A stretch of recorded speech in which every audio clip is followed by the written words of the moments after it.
Hello there, everybody, and welcome to the stream. Hope you are doing well. It has been, I think, over a month since the last time we streamed some of this Mega Man marathon, so, but yeah, we're back with Mega Man 10. There are only 3 more titles left to cover in the Classic series, aside from the Game Boy games. I wasn't going to do those with Mega Man 10, Mega Man 11, and then Mega Man Base. So, I figured, you know what, I'm not really got anything else to do tonight, so why not go ahead and stream some Mega Man 10? And in addition to that, I can kind of just talk about my trip to Japan that I have been gone for the past 3 weeks doing, just other random life updates, and yeah, just kind of make it a bit of a chill stream. So, yeah, we're back in the saddle here. Hey there, Anthony, it's good to see you. We are indeed gaming. So, generally before getting into it, the plot of this Mega Man game is that Roll ends up getting sick with something called Roboenza. And it's this, essentially this like virus that's going and infecting all the different robots in the area. Yeah, Roboenza. And so it's like, oh no, how do we stop this?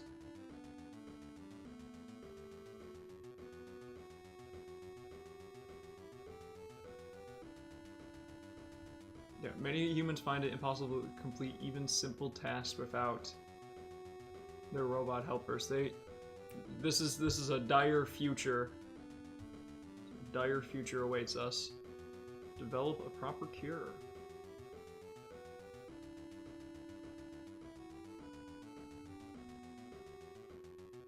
A month following the outbreak, the situation worsens. The infected robots turn violent and attempt to take over the world. Let's see you get into it. Hey, I appreciate that. And then actually, would you look at that? Wily is back once again. Also, the fact that Mega Man could lift that, but he did lift a ceiling in one of the games. One of those infected crazy. I actually didn't catch that. One of the robots attacked me. Spent the last few days studying this Roboenza.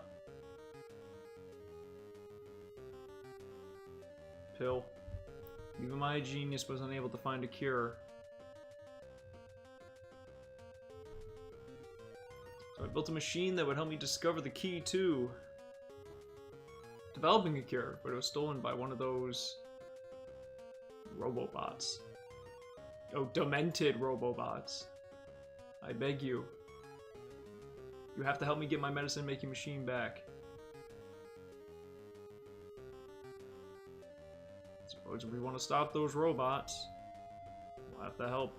So look at that, we're teaming up here for like the first time ever. Now, with Mega Man 10, this game came out in, I think, actually 2010. But this was the last of the 8-bit Mega Man games that we got. And you're actually going to see right here that this was the kind of the first game that touted, hey, you can actually play as Proto Man, and he's not DLC. He's just in the base game. But if you played Proto Man in Mega Man 9, it's more or less the same. He's kind of the hard mode of the game. Let's do this. When'd you get back from your trip? So I, you know, and before we even dive into the game, I'm just gonna kind of go here, and I'll just talk about the trip a little bit. So, we're gonna turn the game down a little bit so you don't have to hear this monotonous thing the whole time super loud. So I got back from my trip on. So it's really weird the way that it works. So Japan is a 13-hour time difference from where I am, and so because of that, we left on the 27th. and we technically arrived there on the 28th. So that was kind of funky, despite the fact that like we left at like 6 a.m. But we still jumped forward a day because they're 13 hours ahead. So for example, right now it is 6:24 p.m. here. So over there it would be 7:25 a.m. It was definitely something to wrap my head around. The flight was like 2 there. We had a 5-hour flight, and then we had like a 10-hour flight. It was pretty rough, but we ended up adapting actually pretty well. But we got back we left on the 27th at 3 p.m. and we got back on the 27th at like 3 p.m. It was really, really weird. And that just kind of comes again from the 13-hour difference, plus we're flying that amount. Actually, no, we got back at 4 p.m. We got a little bit late. So when we were getting back from the trip, this was probably the only time on the trip that I got really frustrated. What happened was we had the circle above. We were flying into Washington, D.C. for our connecting flight to where we needed to go. Funny enough, we actually flew over the city that we were trying to get to. We're like, hey, can we just drop us off here, you know? But so we were circling around in Pennsylvania for a little bit. They said, oh yeah, it'll take about 5 minutes. And then we saw the time jump up another hour, and we're like, whoa, what the heck? And apparently because of the storms that were over in the East Coast area, they were only allowing a limited number of flights up in the air at that time.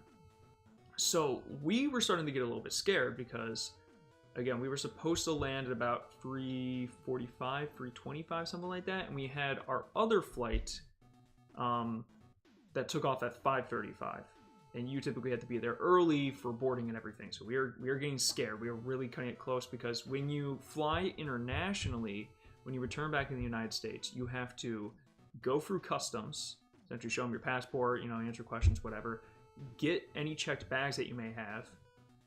Then you have to recheck your bag for the new flight that's domestic. Then you have to go through security again, and then you have to get to your terminal. That's a lot of stuff to do in a very limited amount of time, especially because you're dependent on typically long lines. So we were like, we're gonna miss our flight. We're gonna get stuck here unless, like, well, maybe we can find another flight or something. Our flight got delayed, and we went, oh, thank God. Okay, so got delayed to 6:44. That gives us enough time to do what we need to. Our flight then got delayed again. We go, uh-oh, that's not a good sign. Our flight got canceled straight up, just gone, and we go, crap. So we took a look, and there was a flight at 10 p.m. that would get us in at midnight, and we're like, we'll do that, sure. That flight was gone. I'm sure it got booked up. We went, okay, well, I guess we're stuck here in Washington, D.C. for the night.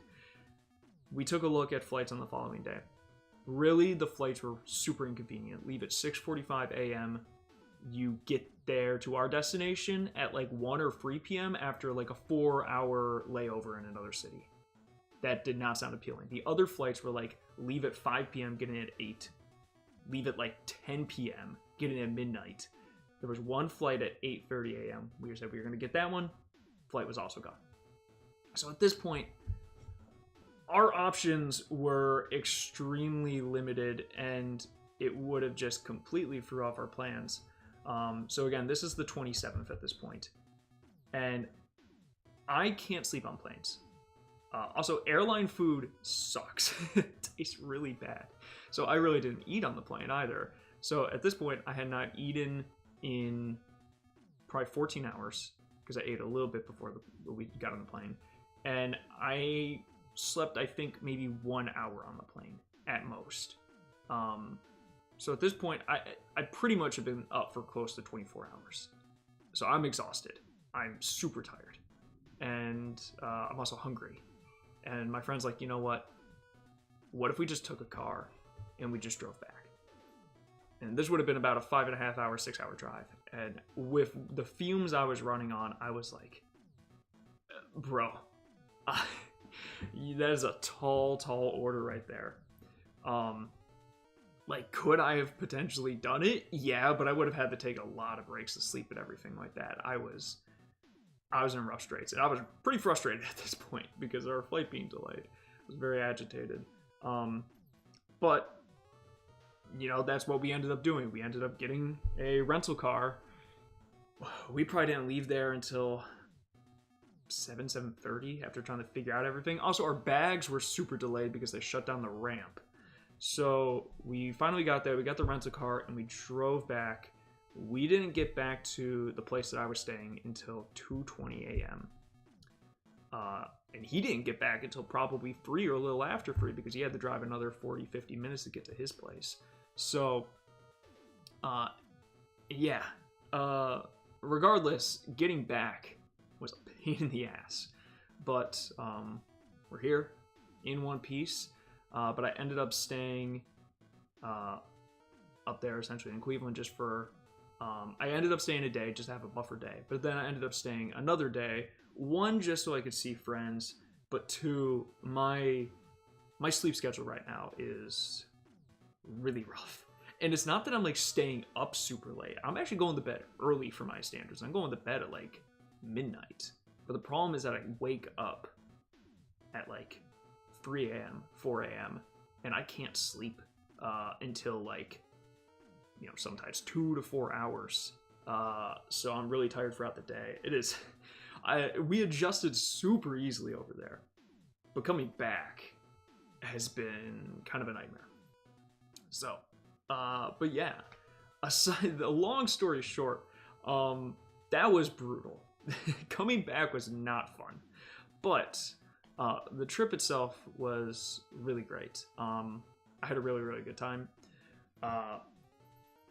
To kind of keep it surface level, it's been a very tumultuous time recently, and I was honestly very nervous about going on this trip. Just like, you know, would I be able to enjoy it to the fullest and everything of the sorts, but I had a really good time. It was a great time.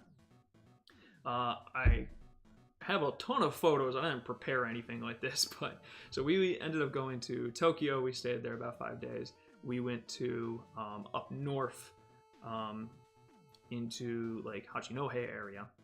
Then we ended up going to flying down to Kyoto, Osaka area. We ended up staying in Kyoto for like 3 days.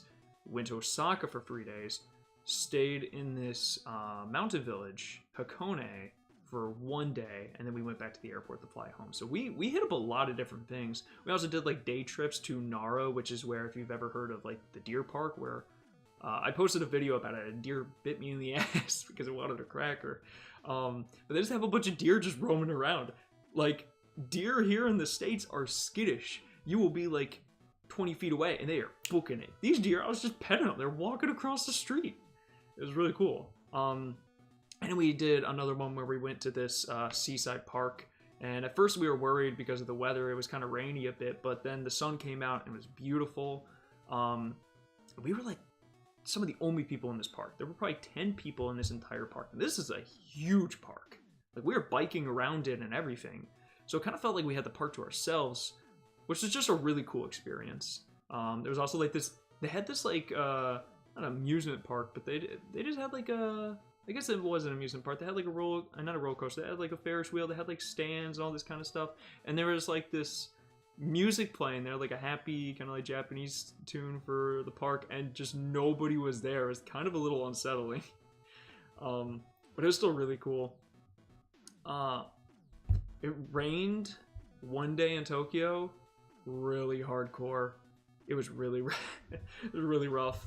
Unfortunately, some of my stuff got soaked. Hold up, I can actually. So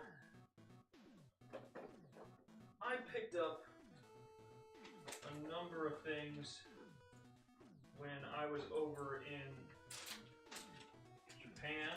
Figured I could do this for show and tell. So, first off, I am missing 2 30th anniversary Zelda amiibos. The Twilight Princess one, which I found in one of the Nintendo stores. Unfortunately, the box got destroyed because the rain went through our bags. But I got this one. So, and then I was like, yes, I got them all. And then I realized I don't have them all because I have Toon Zelda.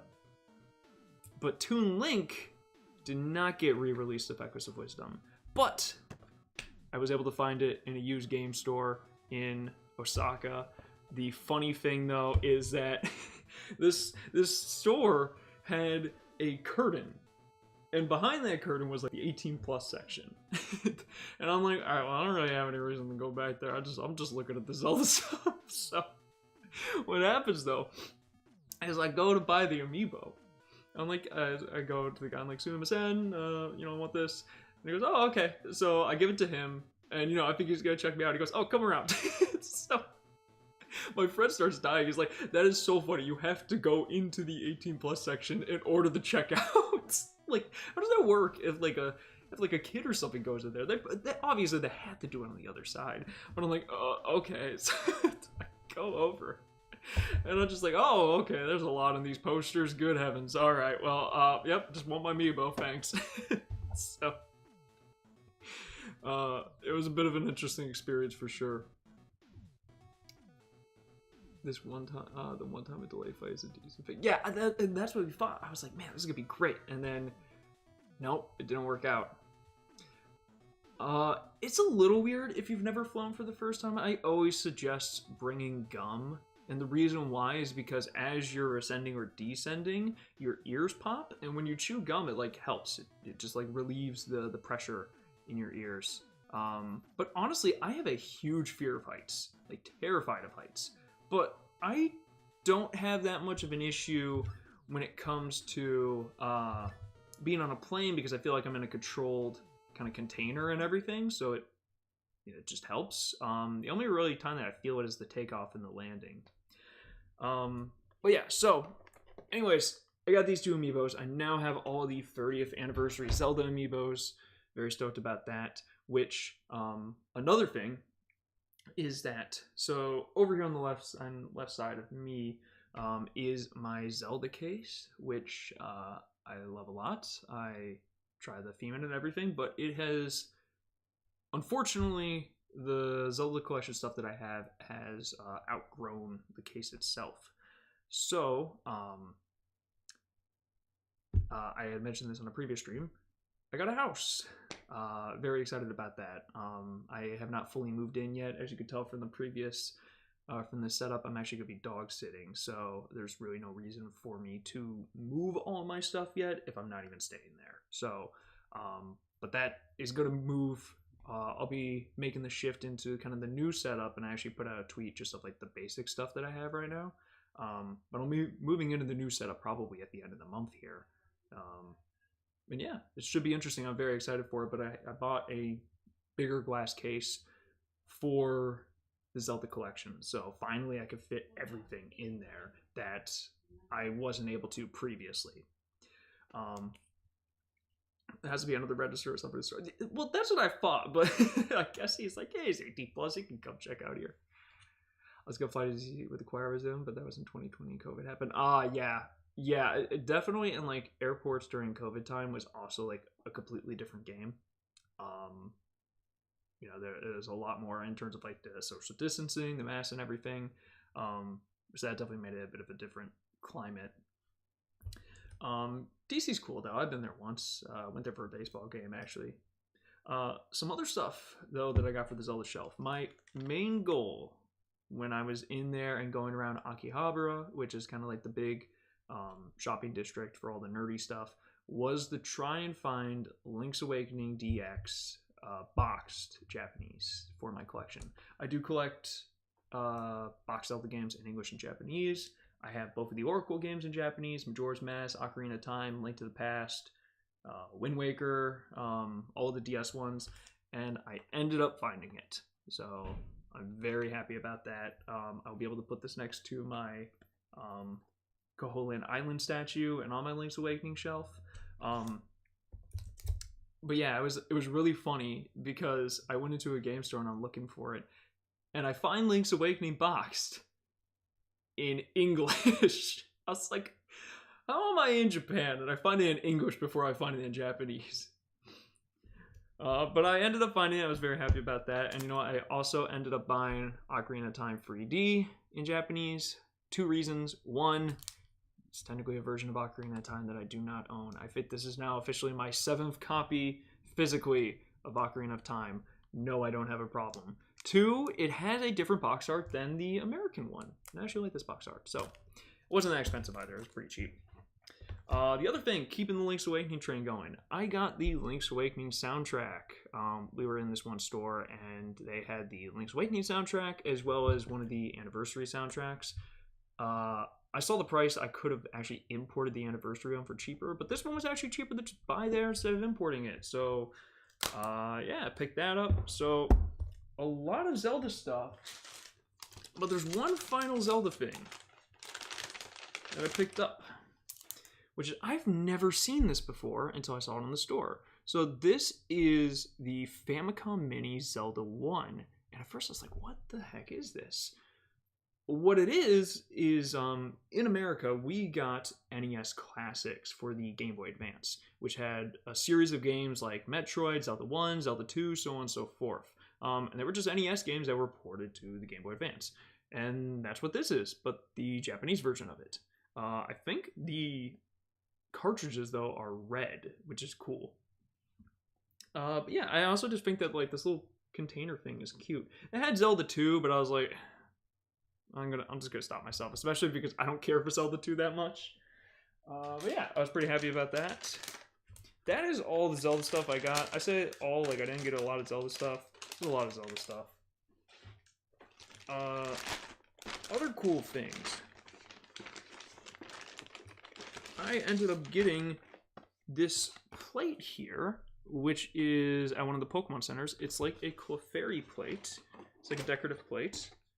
And, oh yeah, I forgot to put these in here. I also got these, like, little cloths here with Meganium on them. Now, I think that these are actually supposed to be, like, so, in Japan, it is incredibly humid. Like, it's humid where I'm at, but it is a whole other ballgame over there. Super humid. And so I think that, like, people would typically carry around these little cloths in order to wipe themselves off and get rid of the sweat. And I think that's what this is supposed to be. However, I'm just going to put them in my new kitchen. I'm just going to have them as, like, little decorative cloths in there. But here is what the plate looks like. Oh, don't drop the plate. I think that is really cool. I am a sucker. You're seeing the reflection of the stream in the plate. A little bit of plateception. I have grown to love Clefairy over the last, like, year or two. I really like it, and I love nighttime moon imagery, which I think is one of the reasons why I've come to like Clefairy as much as I have. So, picked it up. It was pretty cheap, and I was like, I'll display this in the new kitchen as well. So this is the new kitchen bag, the Demon Slayer one. So, I'm going to put this stuff back over there real fast.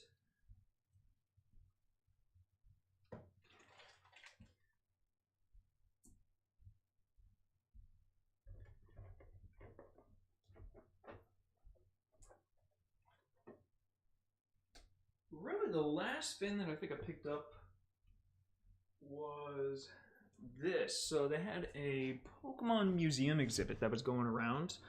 It had some really cool artwork in it. Again, I can probably...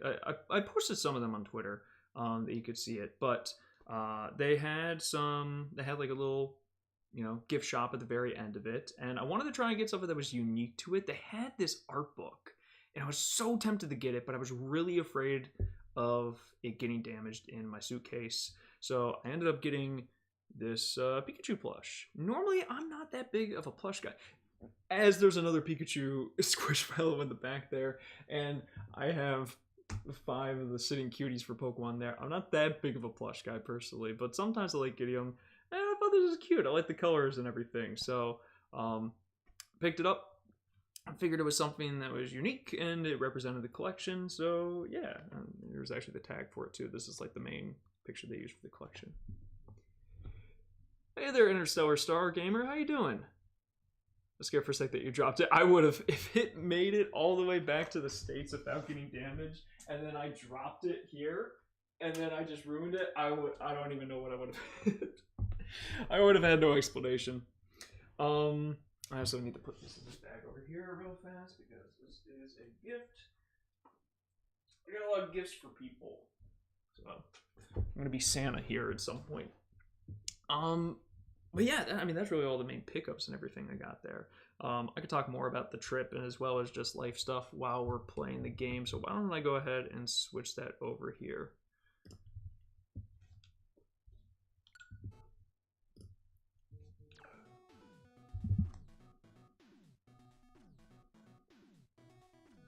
Give me 1 second, I gotta respond to a text.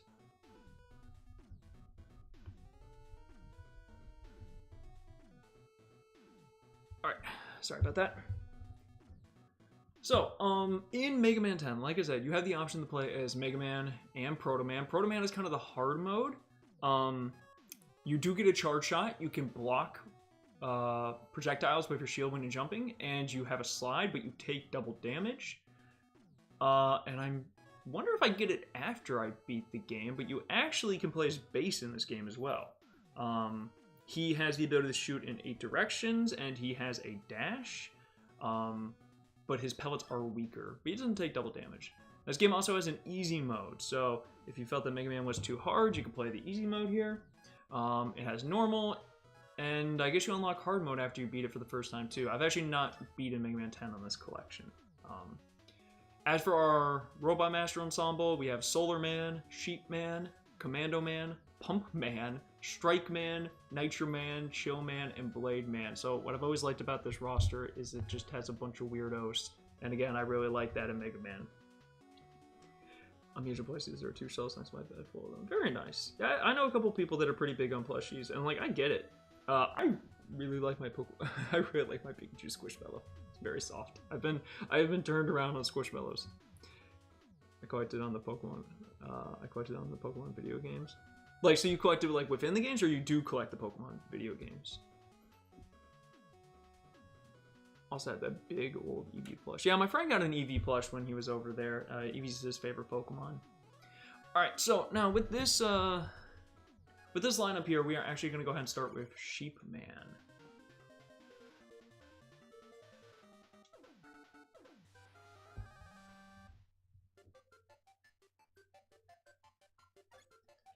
Alright, so like Mega Man 9, again, unless you're playing as Proto Man, you don't have access to the slide. Okay, great start. I've been out of the Mega Man zone for a while, and I haven't played Mega Man 10 in I don't even know how long, so...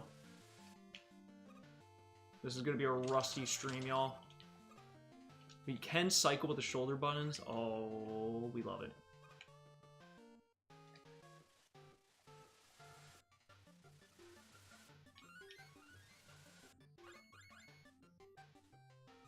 I do collect the Pokemon video games, I still do. Very nice. Yeah, there's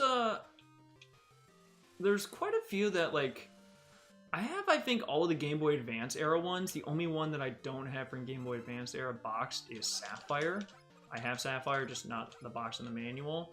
But I'm missing, like, usually a lot of, like, the alternate versions for some of them. Like, I don't have, what was I gonna say?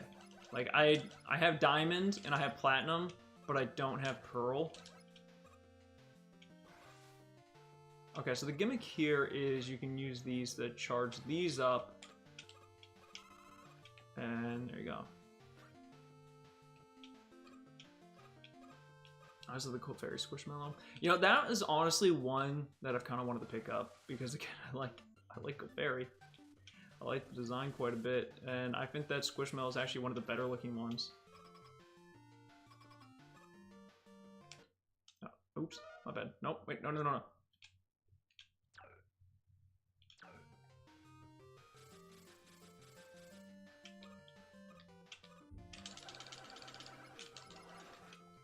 Right, okay, that's the path we send it on.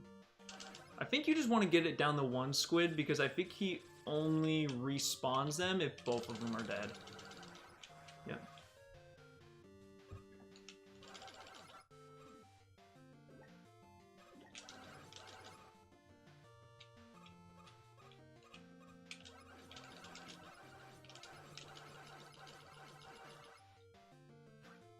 I do kind of want to get the health up there, so I'm gonna real quick go out of the way to do that.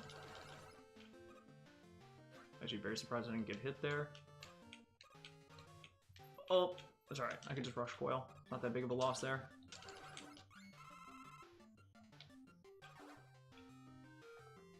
The only Mega Man games on Battle Network, Star Force.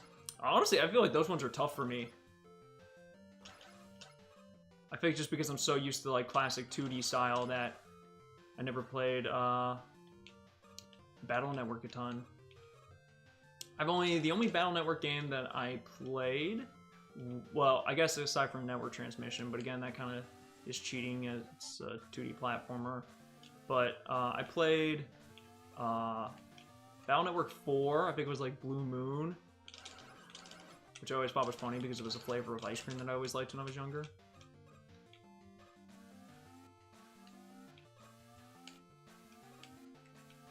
I don't remember the pattern for this at all, so...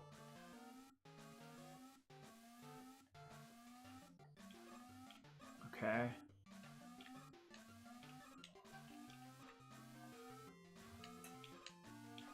Okay, that's not that bad. Although, I won't lie, I always do get scared whenever... whenever it comes to disappearing blocks. Okay, so you can get the W tank here, but I think I may have... No, I can get it here. Yep, there you go. Oh!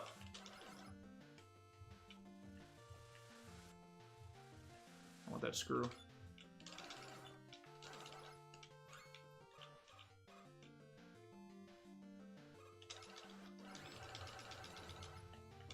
Ah, dang it. Oh!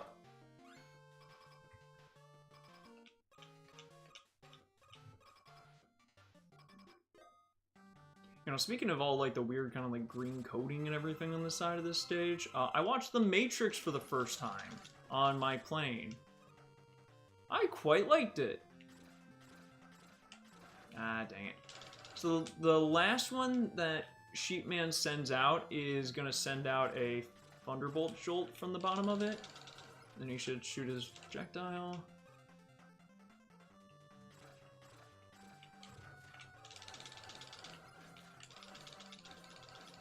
Alright, I'm getting some good damage here, kind of catching up.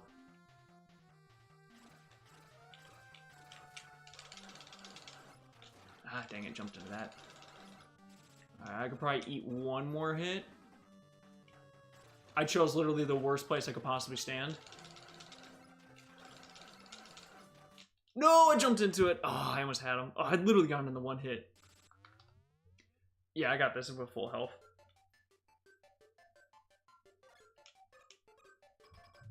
So I haven't seen The Matrix. It's honestly worth your time. Lawrence Fishburne in that movie is so charismatic. I really loved him in there.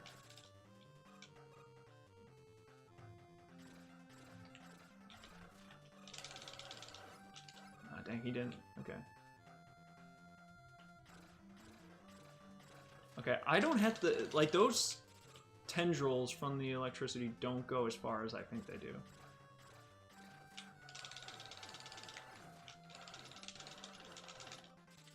Okay, that's a much better run. Watch any other movies for the first time on my flight?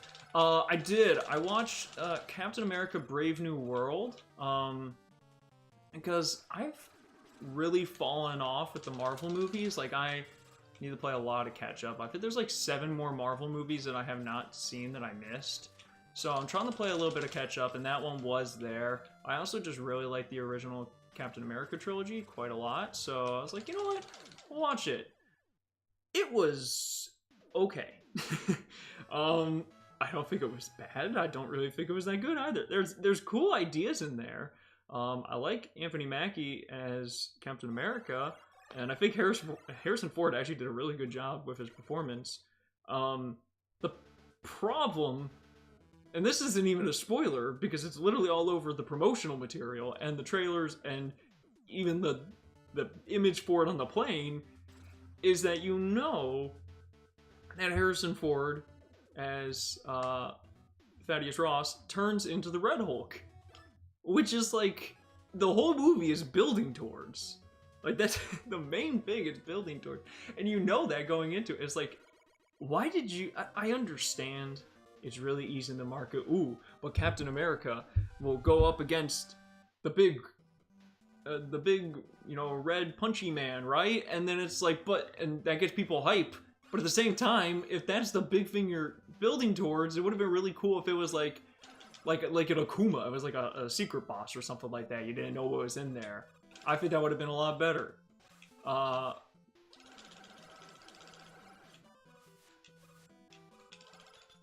yeah, I mean, it was just fine. Didn't change my life.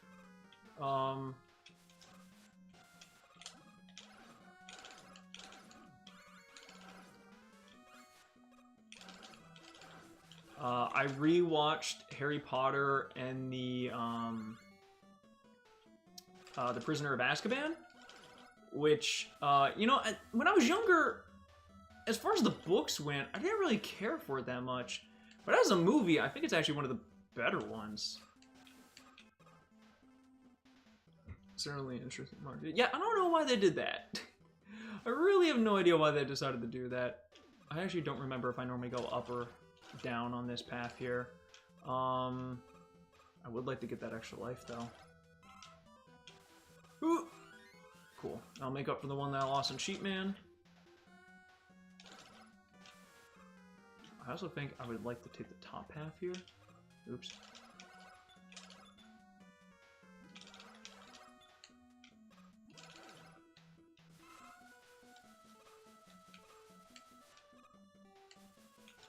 Okay.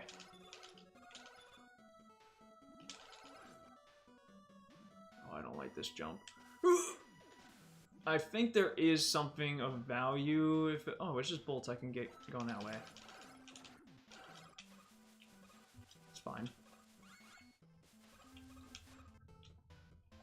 I watched a little bit, so I was gonna watch Casablanca, just to be like, you know what, this is kind of a classic movie everybody likes.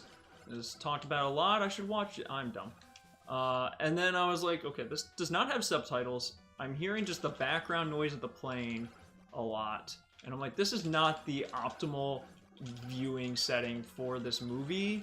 So I'm going to not watch it right now. And I started watching Pee-wee's Big Adventure, which I have seen before.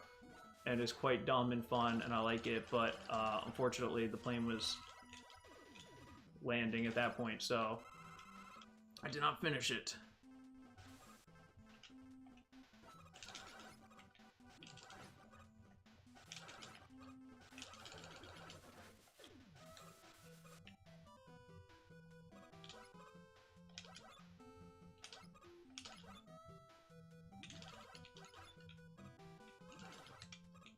Okay, these things just make you slide. They don't really do damage, so it's not really like that much of a problem if they're on you.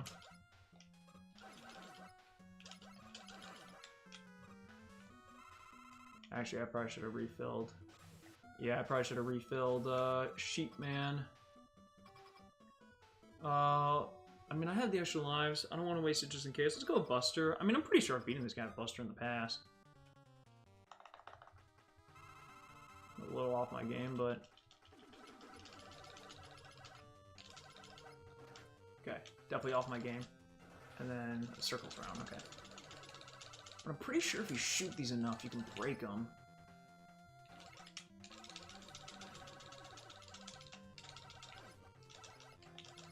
Okay, so it's not always after free jumps. I jumped into that. But I think the benefit to the Lightning Bolt is Lightning Bolt just breaks each of the bubbles straight up. Alright, if I'm good and just don't get hit... Okay.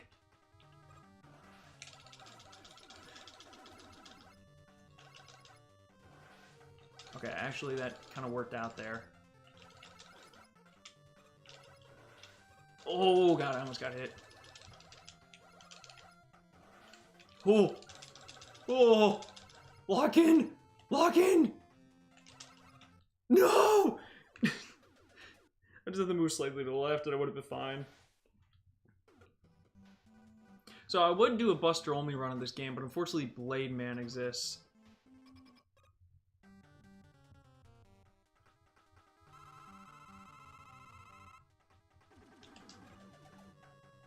Jump in it. Bro.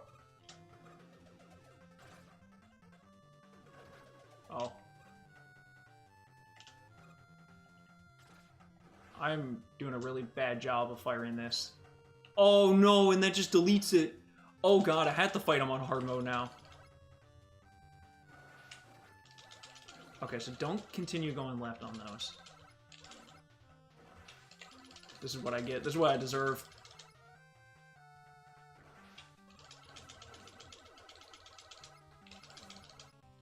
Shoot. Come on, come on, come on. Don't give me a little baby hop there. Full jump, full jump. Not like that. That's not the full jump I wanted. Okay. I have now made this a lot more difficult for myself.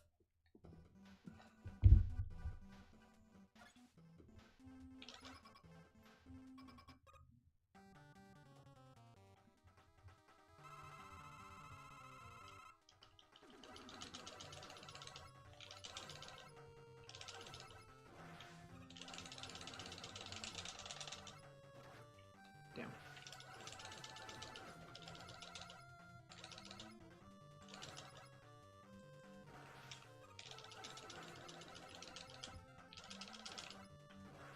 Okay.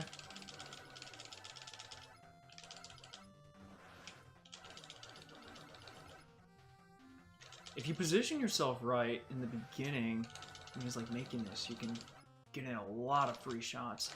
I mean, you could just bypass the bubble shield if you position your gun right there, it looks like. Okay, well, yeah, not optimal, but we pulled it out.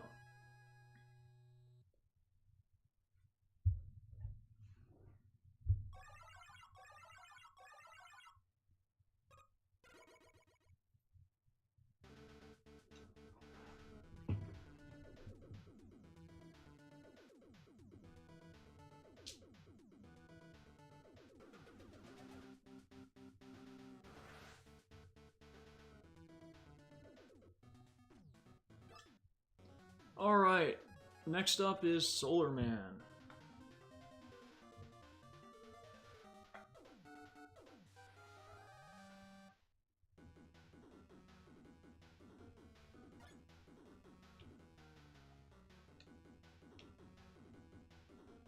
Oh, right, these enemy types. Okay, now, I don't hear anybody talk about this song. I really like this song. Once it gets going, it's quite fun. I just think it's kind of... It's a little bit unique. That was not my best moment there.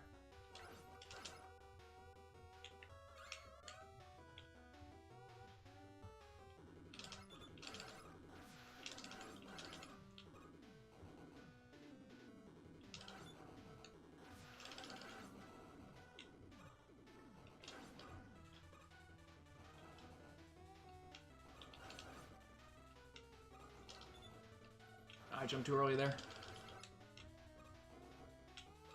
But like this section of this song, I love this section.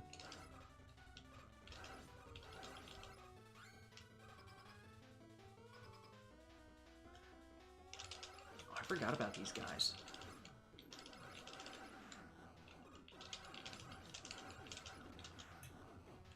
Get down here.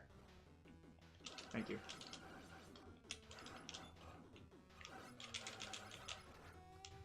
Bren, get down here. There we go.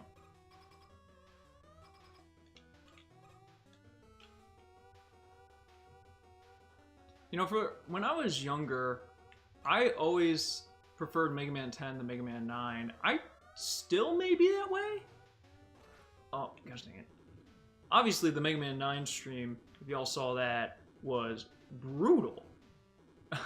I was getting annihilated. I don't think that speaks to the quality of the game. I think that speaks to my rust, as well as my skill level. But it is harder. This is a harder Mega Man game.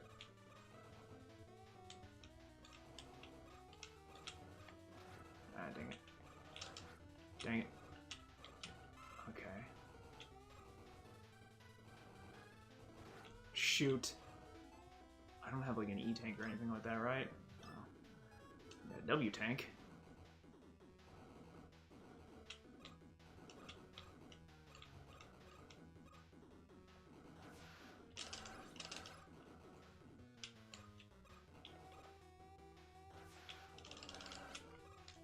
think we're getting close to a checkpoint at least. Okay, well that's health. That's big. Very nice.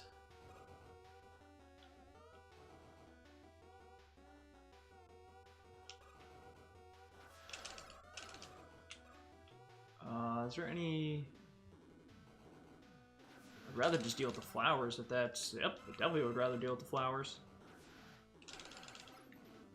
I wasn't gonna be able to get that one. Oh yeah, you can E-Tank. Let's go. See ya. Oh, okay, well. You know, I knew that was there too.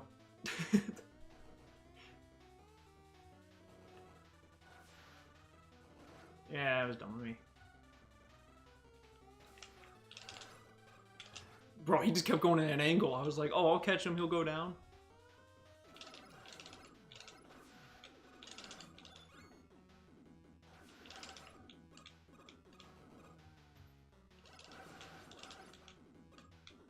Yep, there we go. Okay. How many lives do I have? Yeah, a decent amount. I have an E-Tank, but I'd rather save the E-Tank because then we're gonna have another situation like the Mega Man 9 stream.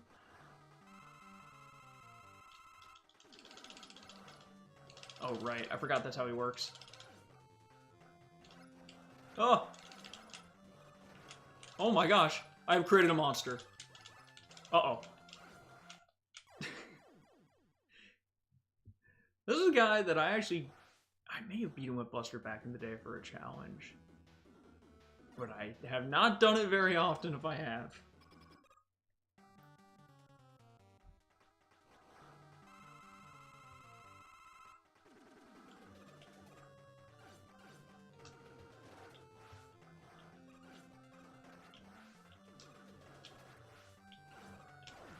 Alright, we got him. There we go. 3 down.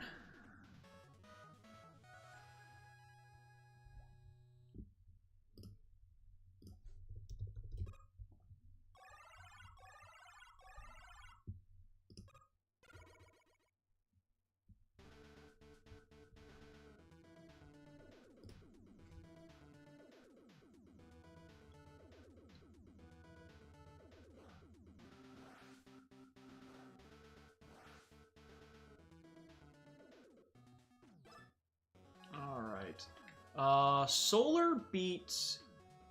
So, Solar beats Chill. Chill beats Nitro. Nitro beats Commando. Commando beats Blade. Blade beats Strike. Yep, that's it. Hold it like an omelet. Yeah, the weaknesses really mess them up. Especially that one where there's, like, not really any buffer window. This is probably, in my opinion, one of the weaker songs in the game. It's, like, not bad, but doesn't really do that much for me. Ow. Okay, I was talking shit and I got hit.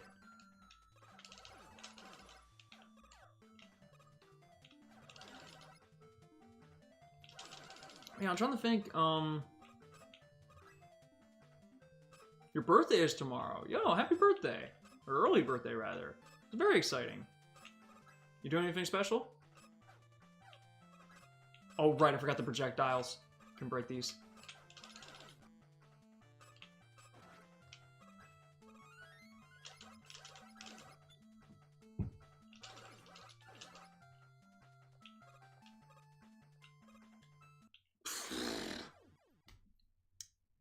Not my best.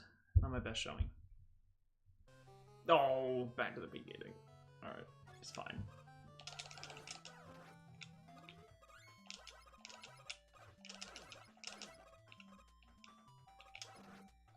I did the exact same thing last time.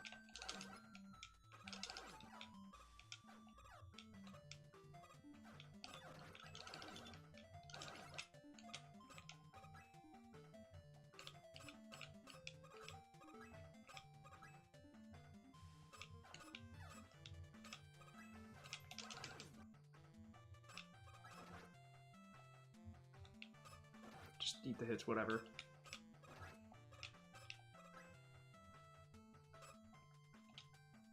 I was like, Rush doesn't set this off, right?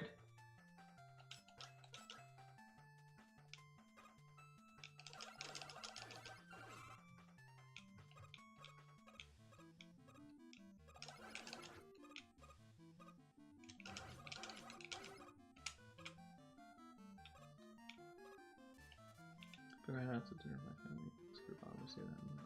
Very nice. That sounds like a pretty nice chill birthday.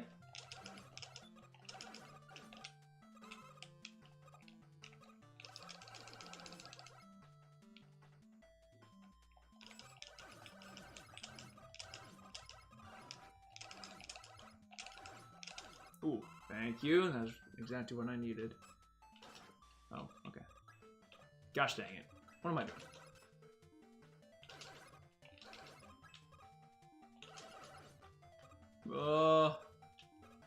I'm playing like an idiot right now.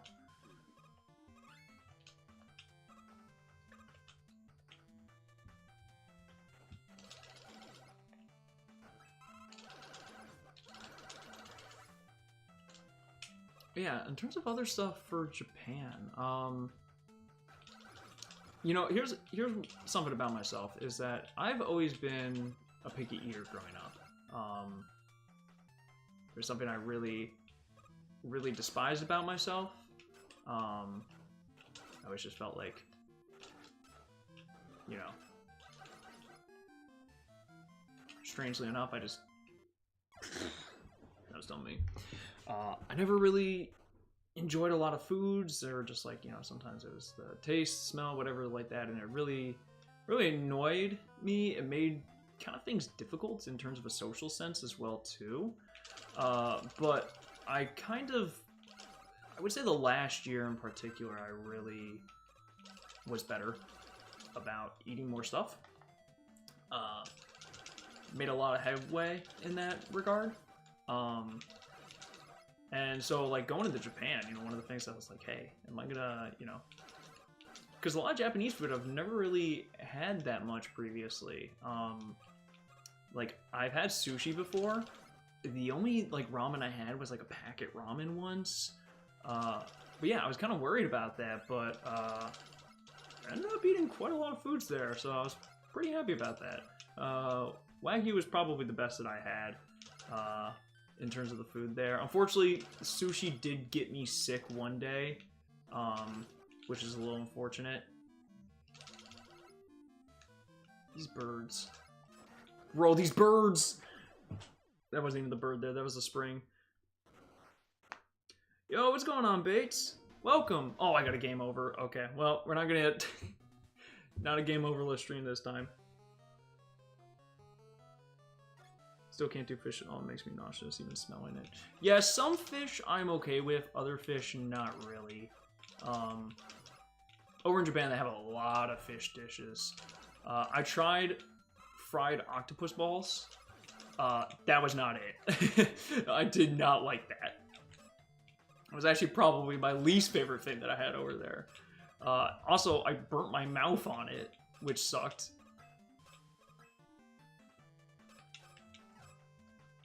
Like, I held left into the spike. What was I gonna say? I like let them cool for a while, and I like popped them open too, so that way, you know, like the steam and everything get out. I still burnt my mouth. I was like, what the hell? These fried octopus balls were a really bad idea. But I could say I did it.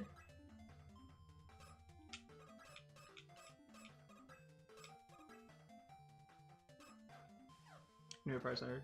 Oh no, you're totally fine. It's I had a great time. I really enjoyed myself. I had mentioned earlier that like just kind of due to you know, life and everything, I honestly was kind of nervous about going on this trip. I just wasn't sure if I was in the right headspace to do so and everything like that, and but I ended up having a really good time, really enjoying myself, so I was quite happy about that. Oh gosh dang, can I get back up there? Thank you. It was long, and I'm definitely a bit of a homebody, so it was very good to get back, but definitely would honestly go back.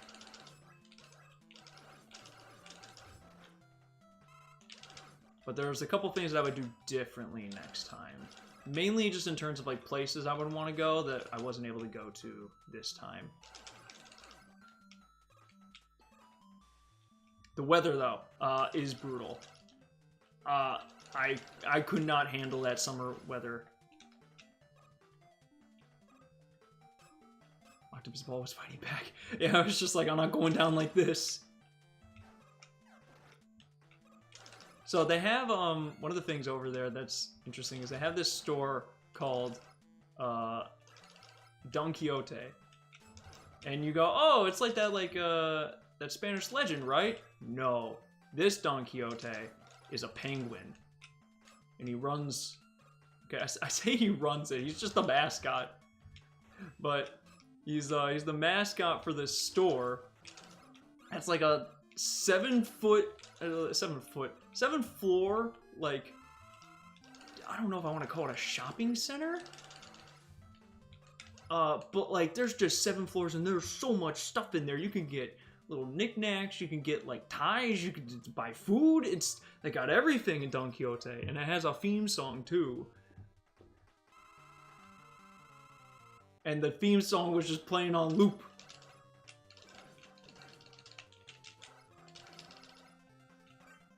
I'm just gonna die. Unless I pull this out. Clutch it! No. Alright, we're gonna use Soul Man. Hey, thank you, Bates. I appreciate it. No, the last leg home. Yeah, I went on a rant about that at the beginning of stream. I'll probably just leave that one to the VOD, but it was painful. It was brutal. Alright, so this one's a two shot. So you fire it out and then the heat wave comes out, but you actually, in order to get the damage on him, I think you want to hit him with the heat wave instead of the ball. I think if you hit him with the ball, it does less damage. Or maybe it does just as much. I know with Blade Man, if you hit him with Commando's missiles, I think it does less than if you were to hit him with the explosion from it.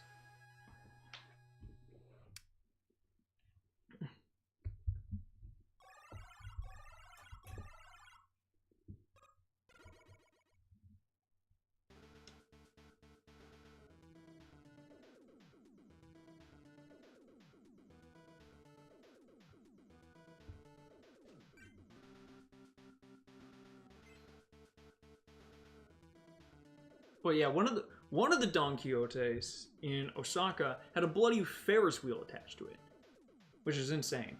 I did not go on it because I have a fear of heights, but... Oh, right, we got plot.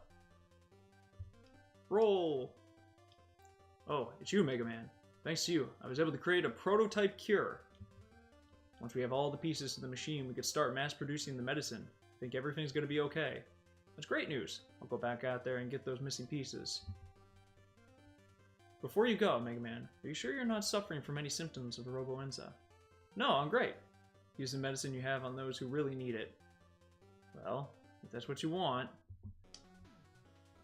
Okay, Chill Man beats Nitro Man. Now, Nitro Man is one of my favorite Robot Masters in the entire series. I love his fight, I love his theme, I love his stage. So this is the one that I feel like I could do confidently from memory.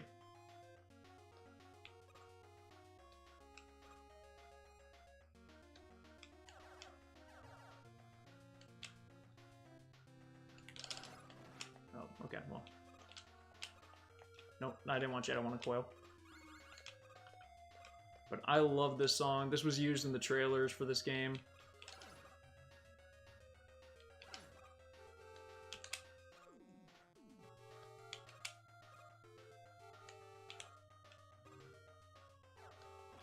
Oh, well.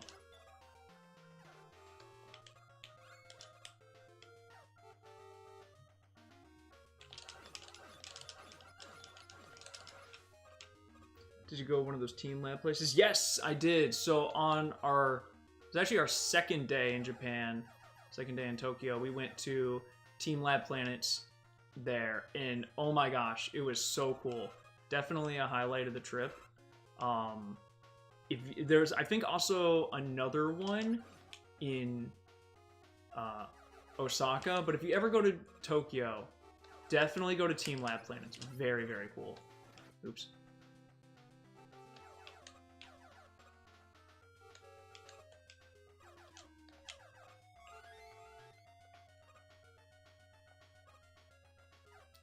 gotta wait this out a little bit. Oops.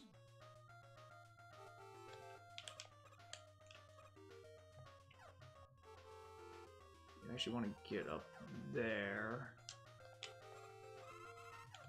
Because I think this leads to an E-tank.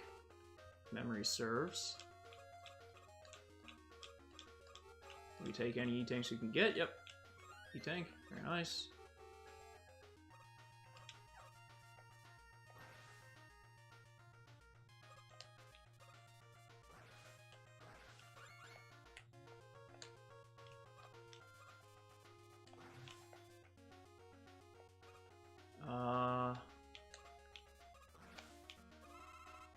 I don't really need the W tank, but I could probably try and get it.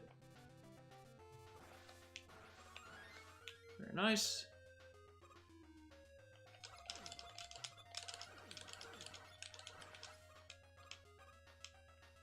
You heard of that before? Just looked it up. Oh yeah, it's really sick. I have a lot of videos from that. You could probably share at some point. But like there's like one area in particular where like there's a bunch of projections of koi fish and like on the water, and you're like close to knee deep in this water. Like it's actually just cool that you had to like take your shoes off and walk through water into like a museum of sorts. But then if you walk through the koi fish, so I'm used to doing this on hard. This one I actually can do Buster only. So I'm gonna do it the flex. But he goes a lot faster on hard mode, so I'm used to that, like, that timing. Like, this is a lot more manageable on normal.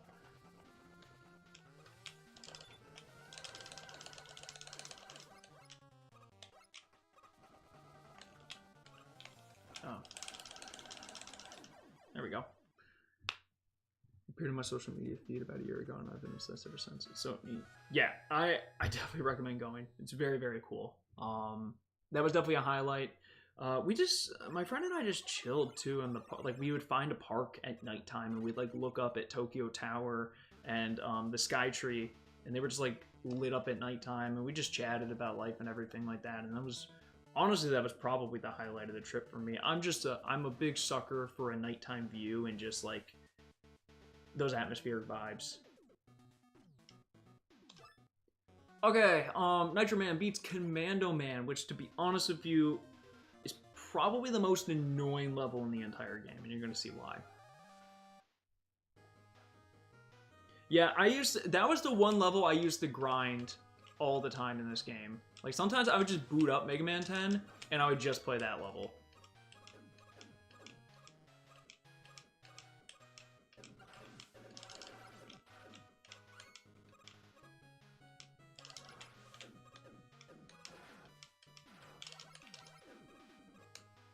I think top half is better.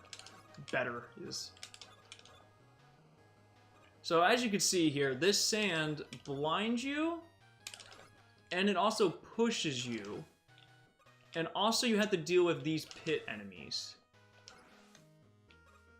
So it's really just the whole gauntlet. Oh, and also the sand will push them. Bro. But yeah, you want to use these little ledges here to your advantage and just... Awesome, there's a little spike pit at the end there, you know, just for good measure.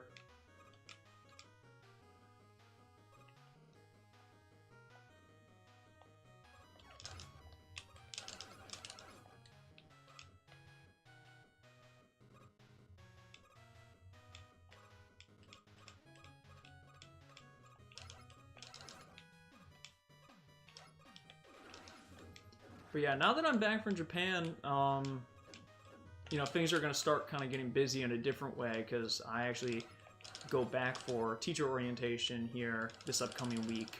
And in addition to that, I got to start getting stuff ready for the move and getting into the new house and everything like that. So it's like, it's good kinds of busy, but it is busy nonetheless.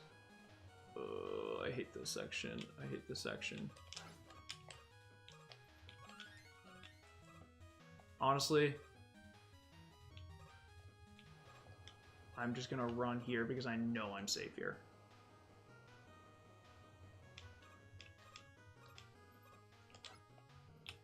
I tried to make the jump there like an idiot. That definitely would have killed me. Oh god.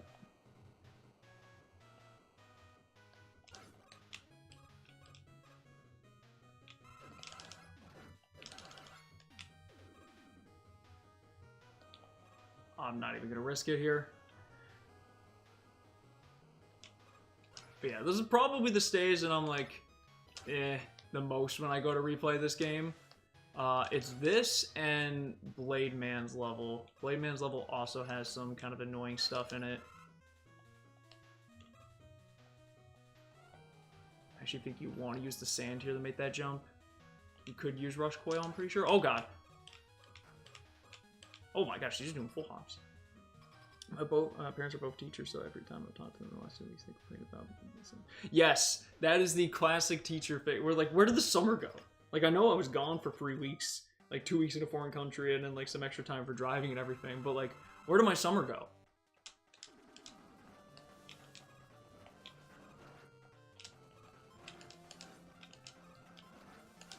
Okay, so I'm kind of getting lit up right now. I wanted to show one of the applications of Nitro Man's power, but I can just show it in the next stage. What subjects in grade levels did your parents teach? Or rather, do they teach?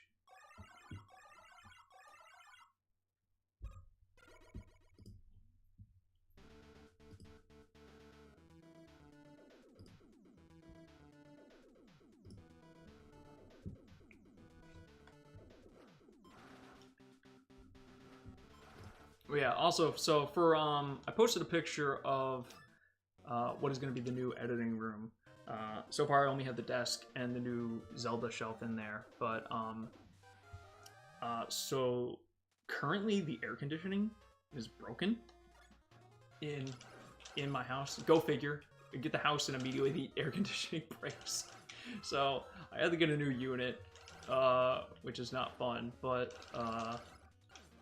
right now in my house it is super hot, and so I was just like, I kind of just went over there. They kind of just like, you know, fill my mind, fill my time, occupy my mind and everything. But I question whether it was a good decision because it is like 90 degrees in there.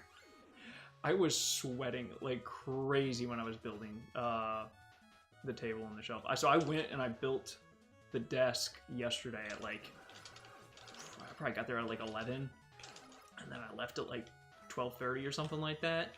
It was not my best idea, but I got done. And then I built today. I built the case. That wasn't, you know, strangely enough, wasn't as bad despite being in the daytime, but still was pretty hot. I was sweating. Yeah, no, it was definitely, it was pretty rough. I mean, I had fun doing it though, but yeah, it was probably not my best idea, to be honest with you. It may have just been better to just wait, but I was a little excited, and like I said, I was kind of wanted to occupy my mind, and that just felt like a good way to do it. Although I should probably be occupying my mind with like the next script for the video that will come out, probably very beginning of September. I like a little white flag there for surrender. This isn't really a spoiler. I think I've talked about this before, but you know, the plan is for the next video is Metal Gear Solid 3 Delta comes out, I believe, on August 29th.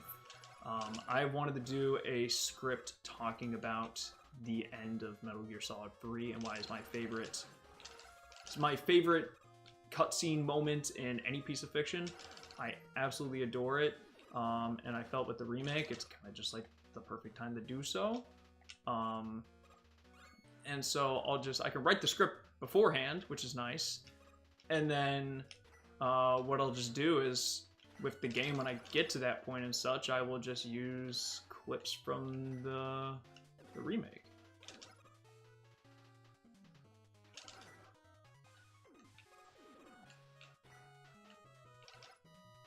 Yeah, so this is the annoying section in Blade Man stage. Ah, shoot. Shoot. Unfortunately, I can only take one more hit. I mean, I could use an E-Tank, but I'm like, do I really want to use an E-Tank?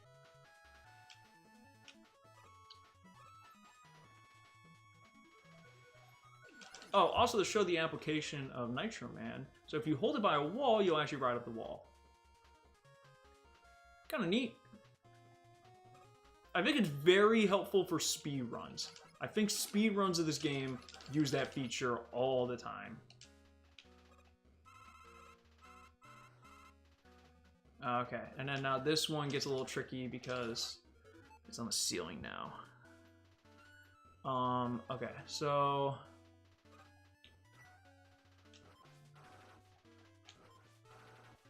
what if I do it from here? Oh, but I wasn't on it. Oh my god, I'm dumb. Shoot. Yeah, dang it. Didn't have enough help. But yeah, ultimately there's also a lot of stuff that I'm gonna have to get in order to fill out the house still. Like, I don't even have chairs or anything in there right now.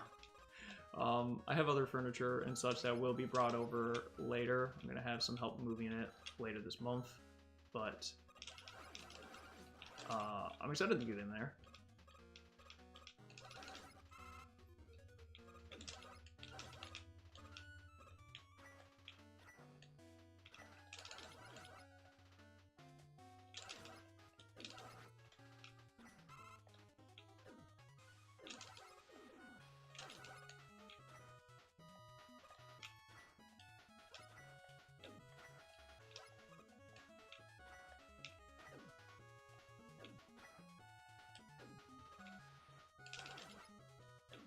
Like I said, I'm not really craving the W tank. I have a lot already.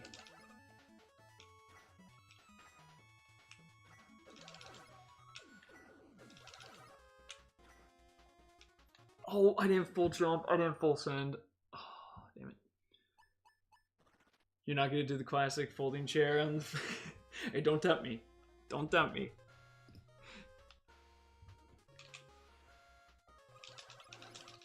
Get my TV on the floor.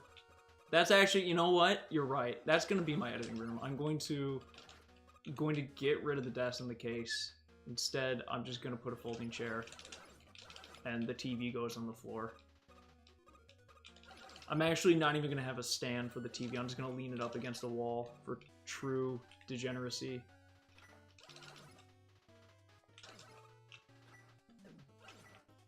I'm so dumb. My brain... So, when I made the jump to the one platform, I tried to hold back because I saw the guy coming through, but then my brain did it afterwards to walk off the platform. Do it. I don't even think I have a folding chair. I'd have to buy one. I don't think that's... I think you can get one for cheap, probably.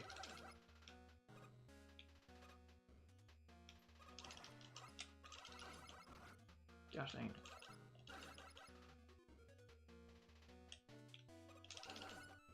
I just saw my phone light up and I got a comment saying, I love this video. Thank you, person, whoever commented that. I didn't see who it was, but I appreciate you. I don't even know what video it was.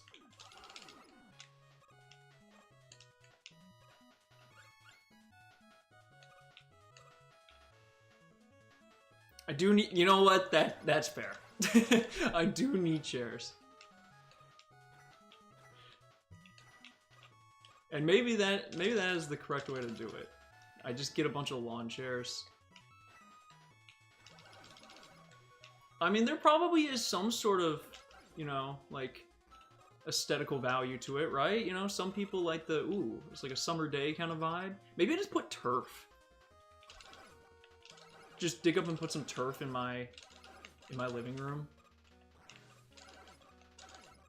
You know, actually, okay, so this is one thing that I've actually wanted to do for a while. Unfortunately, I'm realizing that my house does not have the space for it, but maybe one day. I've always thought it would be really cool to make a kind of like I don't know, almost like a wooden podium, and I cover it with turf, but like it also kind of like angles down at the side, so it looks like it's like essentially a mound of grass. But I cut a rectangular hole in the top, and then I put my Monado replica in it diagonally, so it kind of looks like the title screen for Xenoblade Chronicles 1.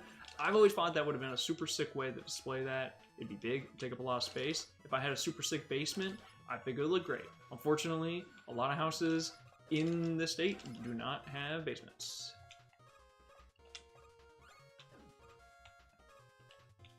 But I always thought that would have been sick.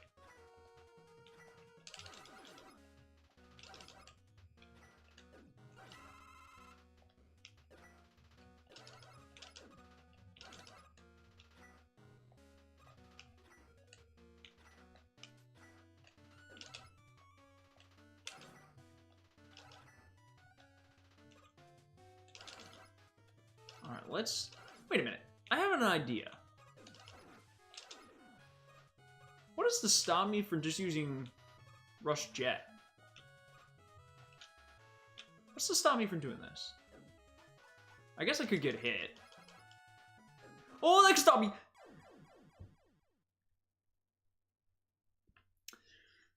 Yeah, it's better to just take the platform and try to cheese it. Get away with putting up a cheap poster of like the Monado too.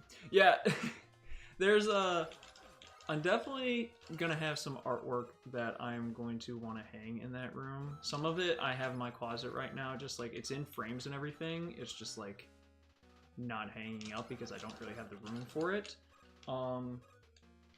But probably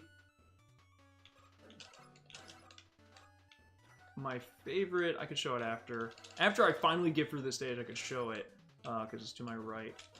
My favorite piece of art that I have framed, I think, I'd have to look up the artist's name. I think their name is Crash Keys. But they did an amazing piece of art of Akane and Junpei from Zero Escape. I love it. It captures what I really like about Akane's character. So I can actually frame that instead of just having it chilling on my shelf. Thank you for the health. God, whoever designed this, why'd you do this?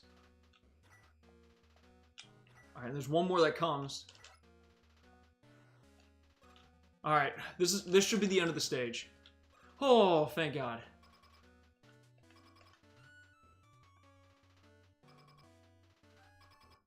Your hubris has caused your downfall. You know what? That wouldn't be the first time. So you actually want to hit him with the explosion to do the most damage.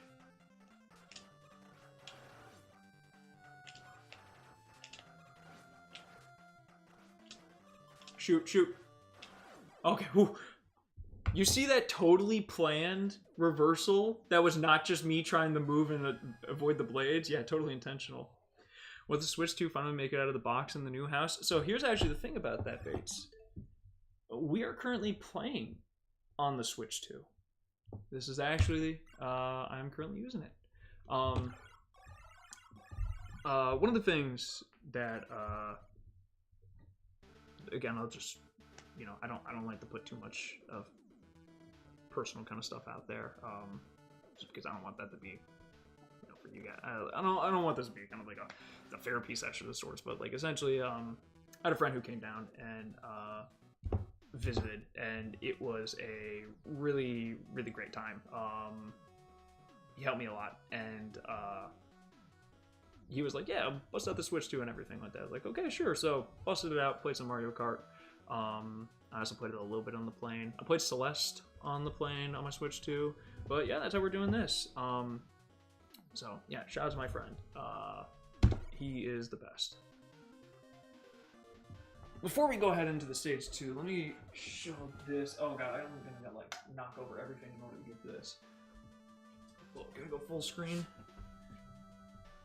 Let me go ahead and double check the artist's name too, so that way.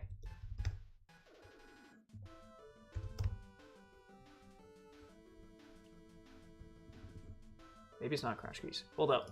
Hold up. I will find it. I don't follow that many people. I'm just gonna go down the list until I find it.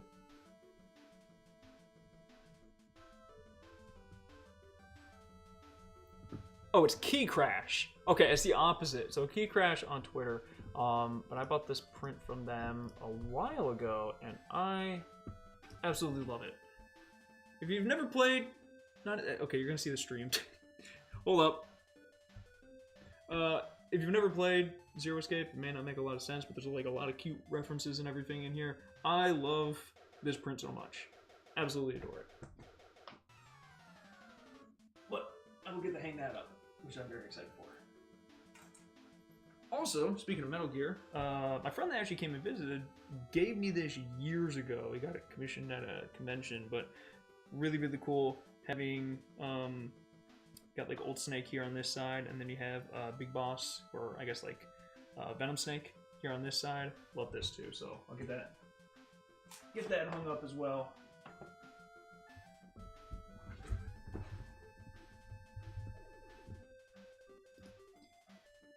Oh, that's not the right one. There we go. Yeah, I love both of those pieces of art. Very excited to be able to get those to hang. I mean, they've been on my shelf on display, but, you know, I got some wall space that'll need to get filled.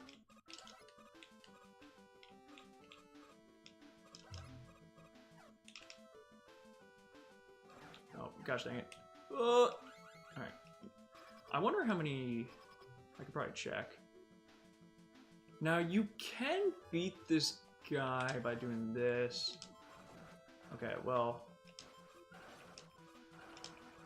yeah, and that annihilates him.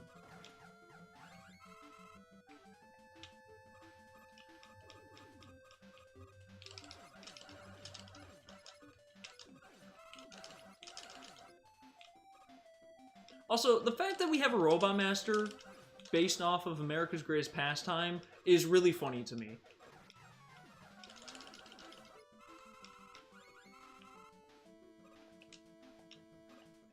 Like, who was designing a robot and said, yes, we need the baseball robot?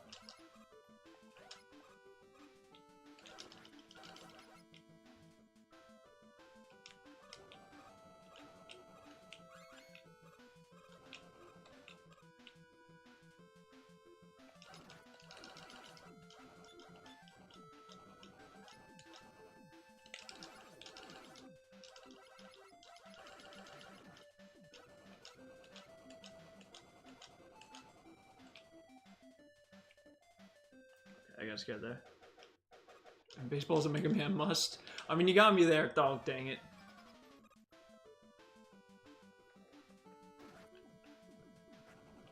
Oh, gosh, dang it. I may die here. Shoot. Get him, please! Okay. How many lives do I have? Not much. Shoot. I need these lockers to give me something. Oh my god, there's so much stuff on the screen! Soccer balls and basketball goals. Yeah, and that's just weird. I feel like it would have called them, like, Ball Man, I guess. I guess we're just, like, in a sports complex, but it's, we're going more for baseball.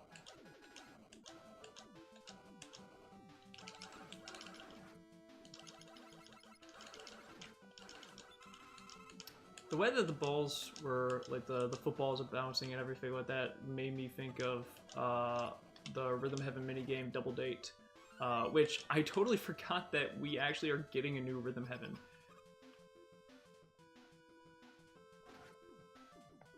Oh, shoot. Alright, I'm gonna have to do this a regular way then.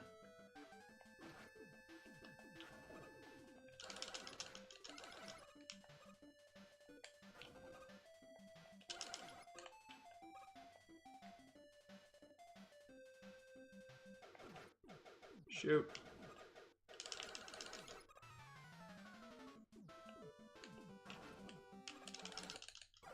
Oh, I killed him too. Oh, I was playing sloppy, so I bet that's game over, right? Oh no, I got an extra life. Right. Okay. I just gotta play smarter here.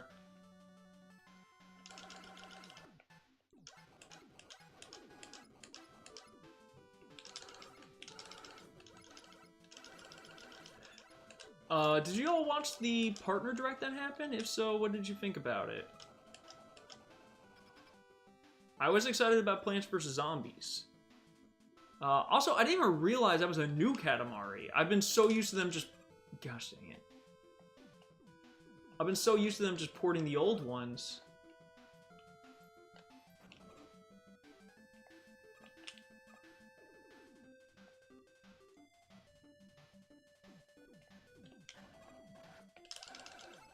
Bro, I'm getting sauced.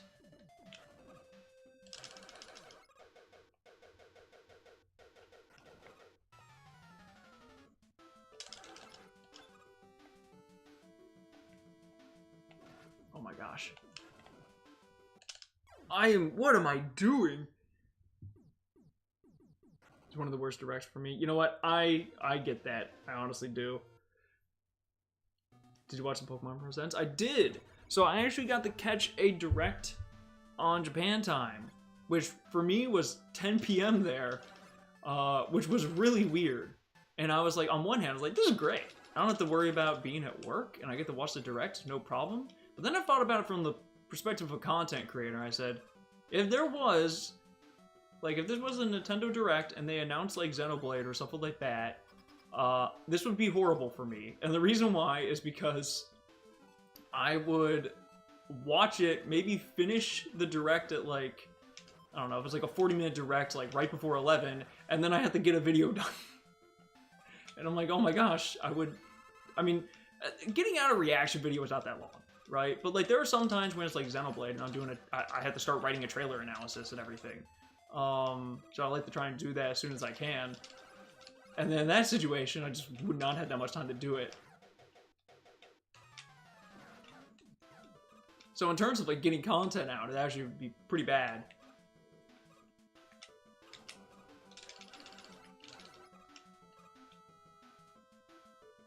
It's Katamari, yeah. I'm excited for Legends ZA as well. I really want to see these new Megas.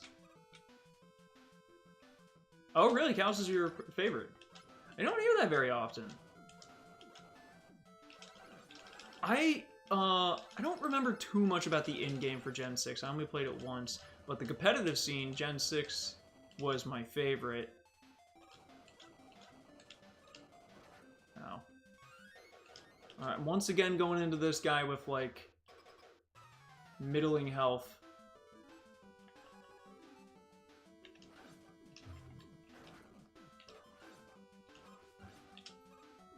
I'm out.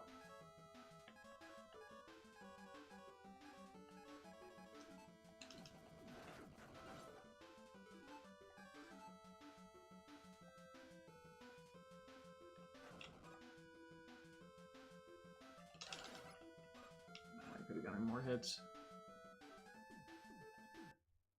Gosh dang it, man.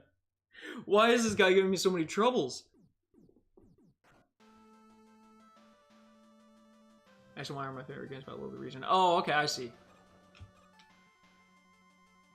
What would you put as your favorite games then overall?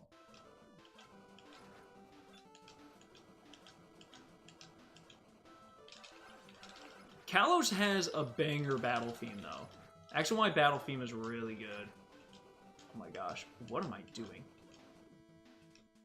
Am I gonna have to use the E-Tank here? I really don't want to. I guess I could buy more at the shop. I may have to, because I'm playing really bad. Like, really bad.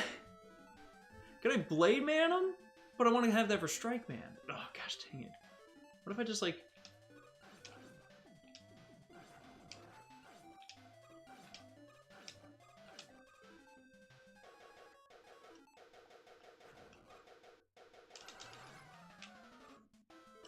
I'm gonna E-Tank. Which is really sad that I had to do that, but...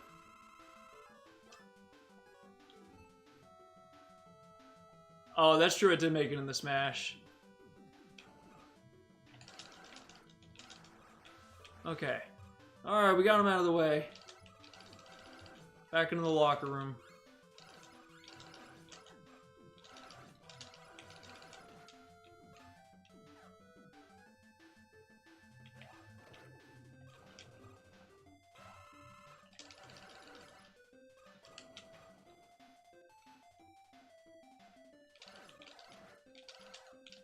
Oh my god.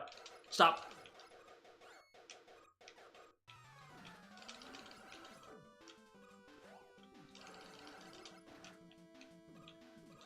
Just give me the strike, man.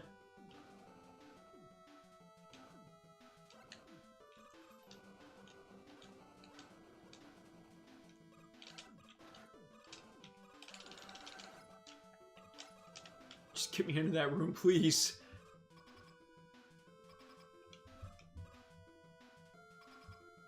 I have no faith in the Switch 1 version working well. Yeah, that is fair. I will say, this most recent Direct, a lot of the games were running really poorly. Like, I could see the frame rate chugging.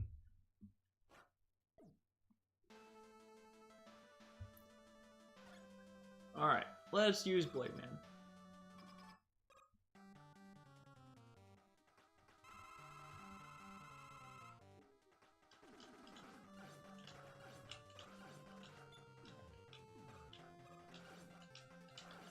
So Blade Man really just annihilates him. It's really easy. Catches 5 on the Switch 2 as well. Yeah, I mean, I also think that's fair. Is, you know, right now, I've heard Donkey Kong Bonanza is incredible, and Mario Kart is fun. But for me, neither of those are really system sellers. Mainly the reason I got my Switch 2 is just because I had the gift cards to do it, and I wasn't sure if we would see anything with regarding like pricing and such in the future. Which, like, actually, funny enough, they announced today that Switch 1 hardware is getting a price increase. But not Switch 2. Which I guess, you know, I guess it kind of makes sense. They're just trying to get more people to buy the Switch 2 over the Switch 1. Mega Man, are you okay? Oh no, he's been affected by the virus. Dr. Light, the medicine-making machine is gone. What should we do? Greetings, people of the world. I hope you're enjoying the effects of my little Roboenza virus. If there are any robots who want the cure, all you have to do is come work for me. What? You're telling me Wily was behind it the whole time? And don't think Mega Man is going to save you like he usually does. He's come down with a nice case of Roboenza himself. Now you'll finally see the true genius of Dr. Wily. The world is mine. Ha ha ha, achoo. I should have known this was Dr. Wily's doing all along. I have to stop. No, you're in no condition to do anything. Roll. Mega Man, use this. I thought you took your medicine already. I was saving it in case a really sick robot was brought in. But Roll, you need it. If I use it, I still can't stop Wily. But if you take it, you could stop him. Thank you, Roll. Sit tight. I'll stop Dr. Wily and bring back enough medicine for everyone. We're all counting on you, Mega Man. Good luck. Be careful out there.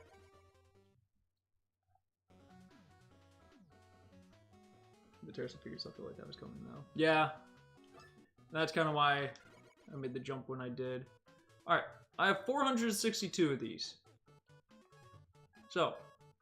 E-tanks? Yes. We're gonna get an M-tank. Book of Hairstyles. Yeah, okay, so you get rid of your helmet, but you take double damage. Energy Bouncer. Yeah, I'll do that.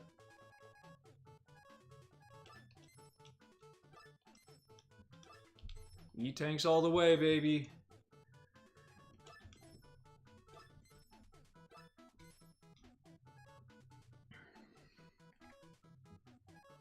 I can hold one more E-tank. I was getting an Eddie call. Because if this is like Mega Man 9 where you can't come back after. No, I don't remember Wily in this game being nearly as difficult as he was in Mega Man 9.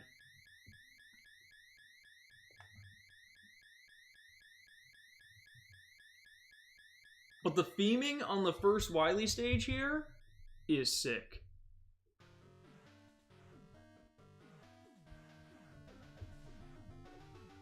Very, very cool how it is done.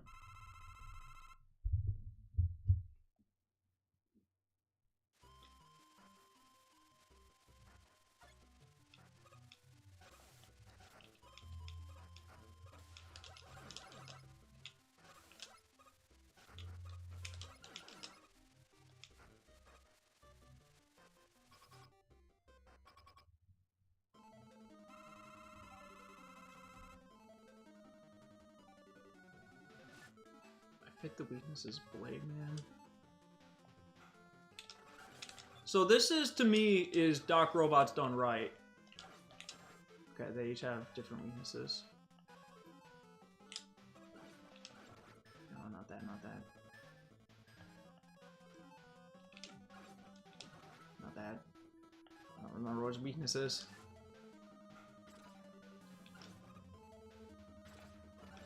It's not that. I don't remember his weakness. Rubber ball? Nope.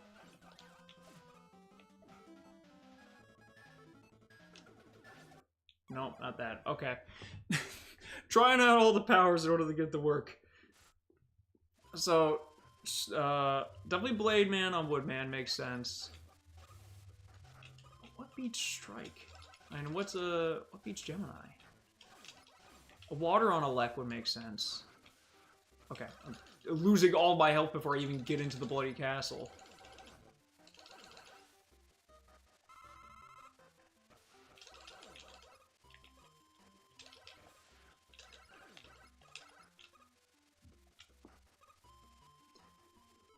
I would hate to have to use an E-Tank already. So water beats Elec, Blade beats Wood.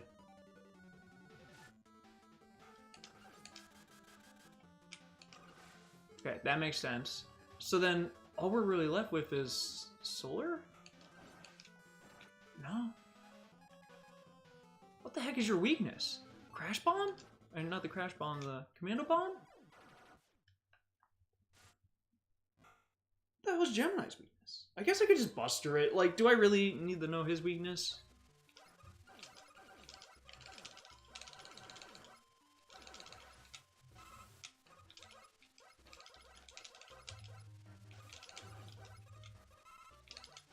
I think getting the energy balancer was definitely the right call, though.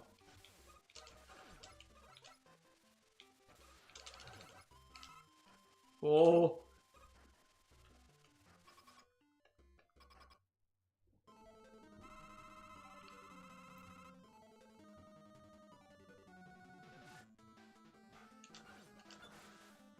Nice. Alright, let's just Buster him.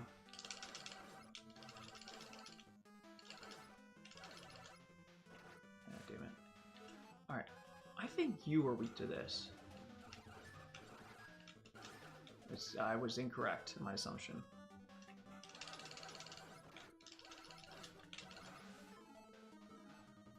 Can I beat him 1v1? Yeah. There we go. Alright, and then now the hype music kicks in.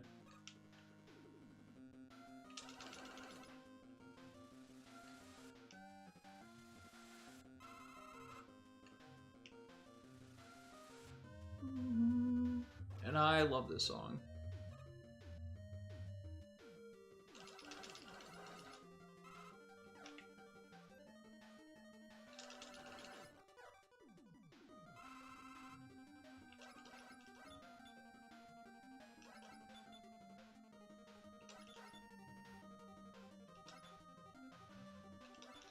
Bro?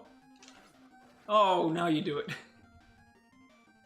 Oh, wait, I realized my volume is still super low from when I was talking about my trip. My bad. Hold up.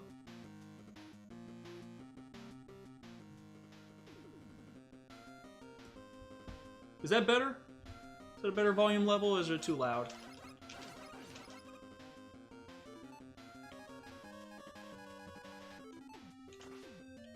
So that's honestly been quiet probably the whole stream then. Whoops! But would it be one of my streams if it wasn't scuffed? Probably not.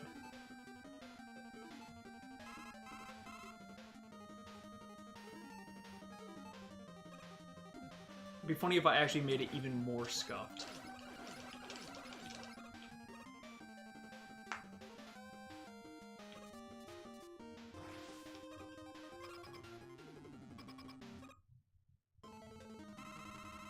It's fine? Okay.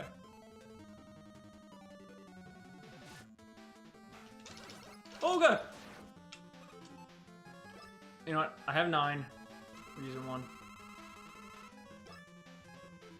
Because you actually go back pretty... Why did I say it like that? You go back pretty far on this stage. Oh, he throws the ring way slower than his Mega Man 4 counterpart.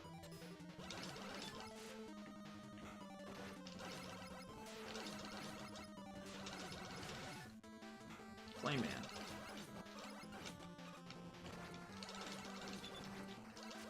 Shoot, I didn't realize how weak I am right now.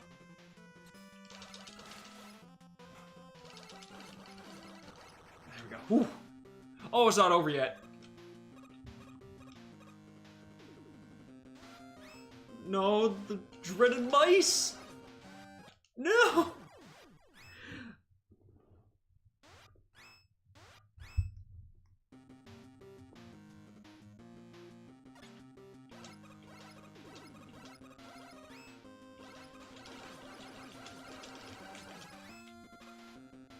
Thumb has started to hurt from mashing the fire button so much.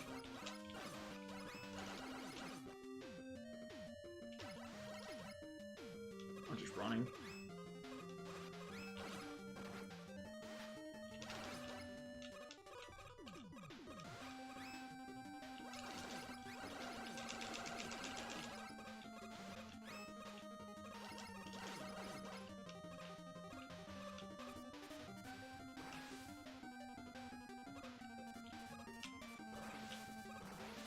Health. Actually, that didn't need it nearly as much as I thought I did.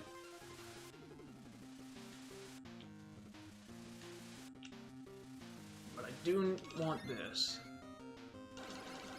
Okay, I don't remember how this spike pit works. And back. Okay.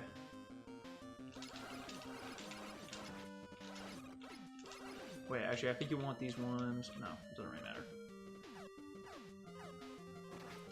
I was gonna say, sometimes you want those platforms to be alive.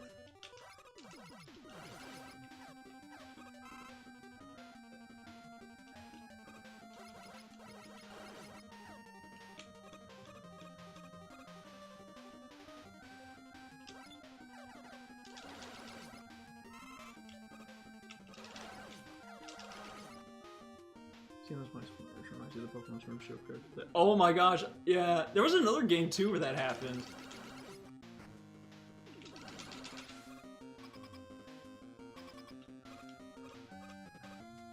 I would say like, wow, rookies, but I definitely think there's time where I'm trying to get footage for a video and I've had my mouse in the footage.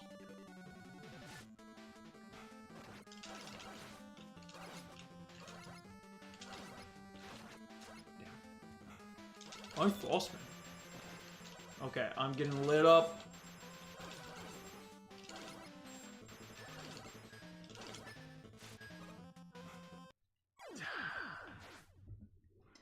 I think it's probably just best to stay in, like, in between the pillars.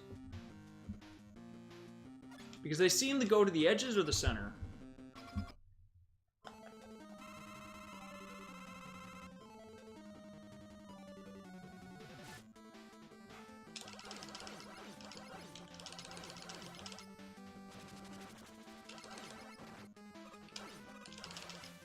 Okay, that's one. Oh, no, okay. My own theory thrown out the window.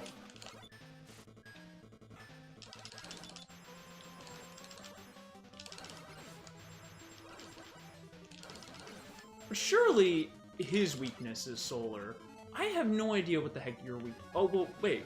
Isn't it just this? Because that's what it is in your actual game. No, I'm... Oh, I'm wrong. No, no, no, no. Oh, no!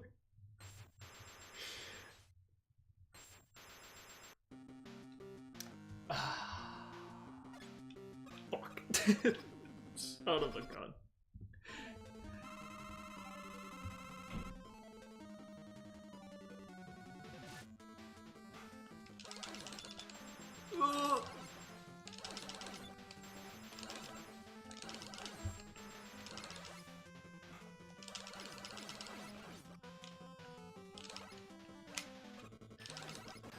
Dang it. Oh man, just give 3 hits on me. Okay, now it's just you, my #1 enemy.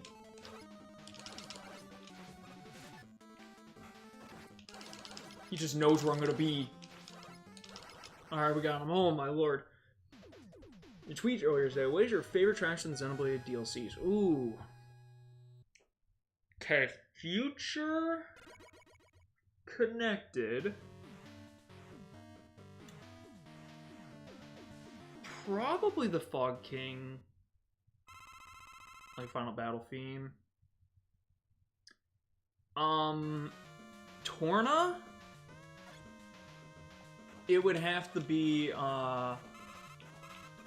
the song that plays when you fight Malos. Now I always get it confused because there's like Above Despair and Hope and like Above like Despair and Animus. And I think that one is Malos's.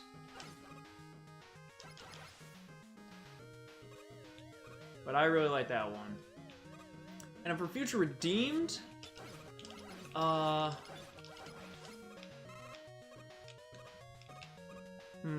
like Aurora Shelf a lot. The day theme specifically for Aurora Shelf.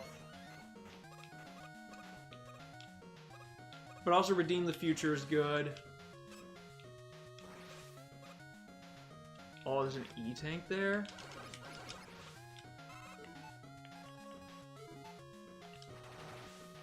Gimme.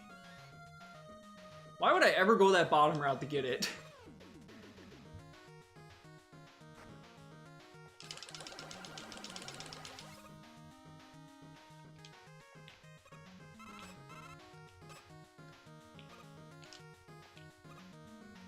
Oh yeah, new Battle for Future Redeemed is probably one of my favorite battle themes in the series.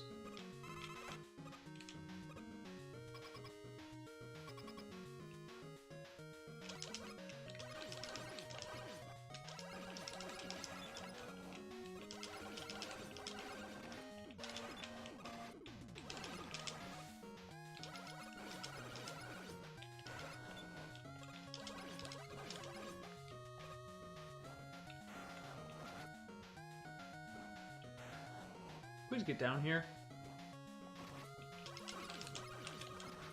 I'm getting hit by the most easily avoidable stuff. There we go.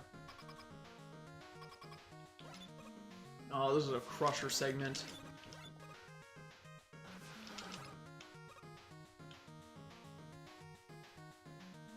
I don't play around with these.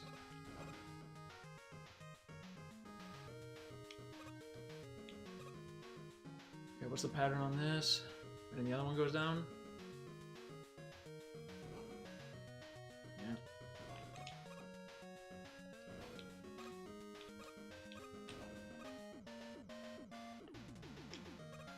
Health. Very appreciated right now. Another light bulb guy. Okay. That's fine.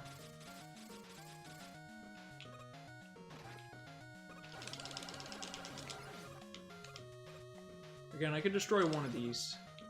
That'll be fine.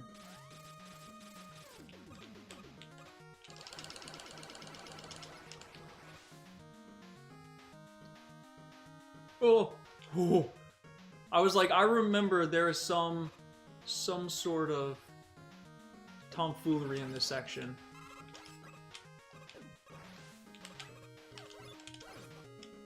Very nice. Oh. Oh, I got scared.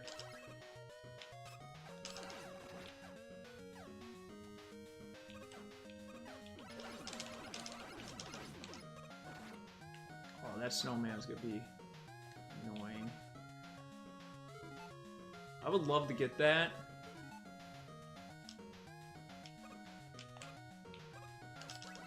And we can. Let's go. And I get some health too. Okay, this is the one you want to keep alive. So you made that jump there. Sorry, I kind of locked in for a second. I'll take a look at chat.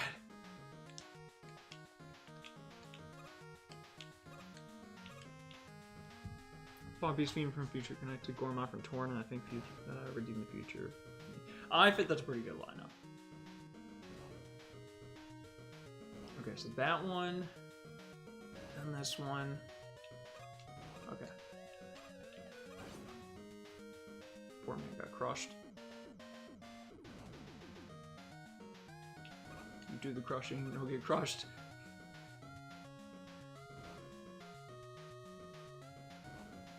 Like, do you really need to have spikes here? Too? Brain? Brain, are you... are you alive up there? What did I do? Why did I do that? To quote my friend, why did I do that?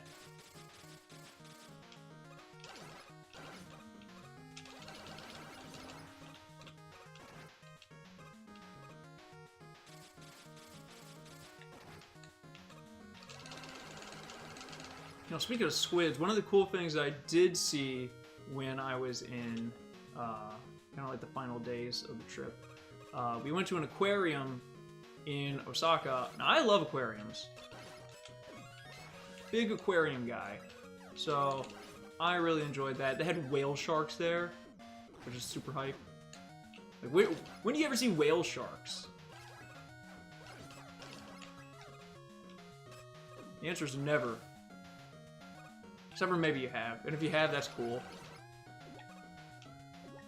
I probably should have died there.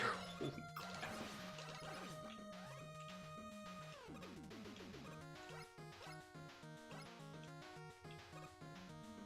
Stop grabbing the ladder.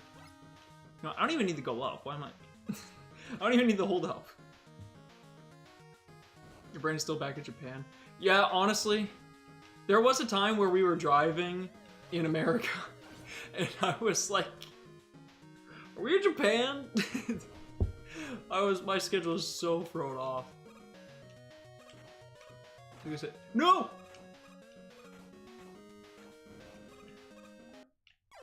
Brain! What are you doing? Oh my lord. Yep, I left it in Japan. I lived it back in Japan.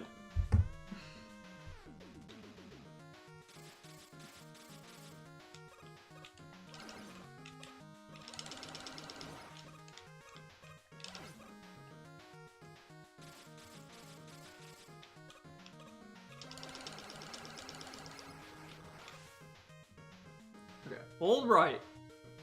Now I don't think I can even get that M-Tank because I already have one, yeah.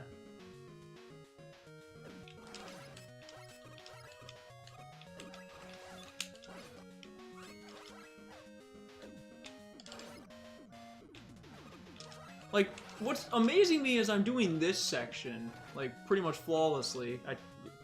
I said pretty much. What does it say fully?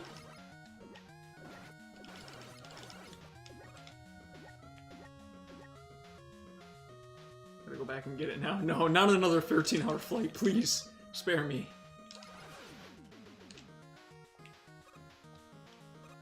I wanna know how to rush jet.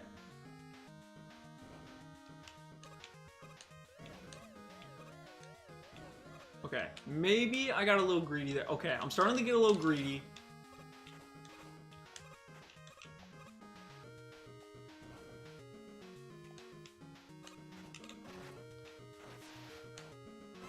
No! You son of a gun! The one pit! The one pit that has them. Okay, that one wasn't my brain. That one was just a knowledge check that I failed.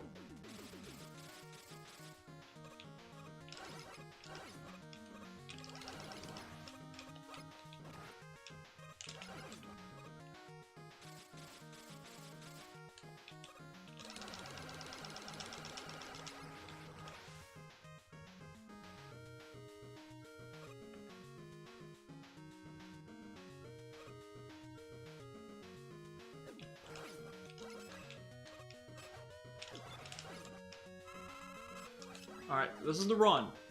This is the one. Don't let anybody tell you otherwise. Ignore that.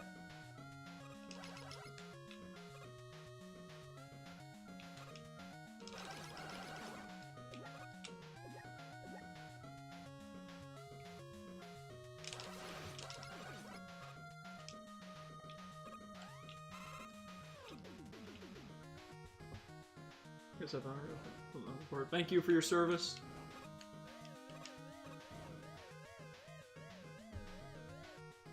Alright. Hopefully this... Okay. I'm gonna wait. Be patient. There's the virtue. A virtue that I very much do not have, to be honest with you. I feel like I could be really patient with some stuff, and then, like, sometimes my patience is just terrible, and I'm like, no, this needs to be taken care of right now.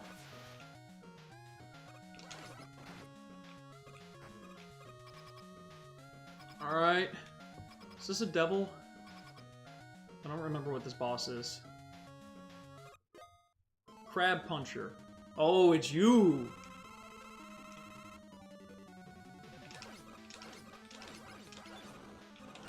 Ow.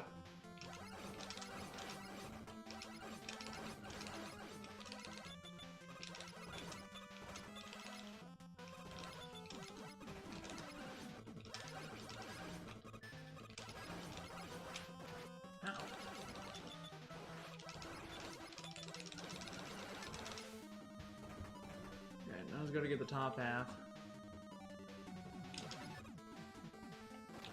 Ah, dang. Shoot. I may just use an E-Tank. Yeah, especially because I'm running low on lives.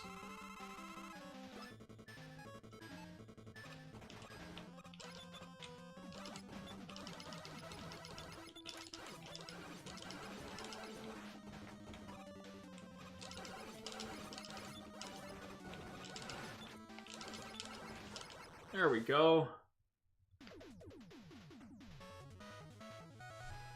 We had killed him and his Pokeballs and his Crab Hammers.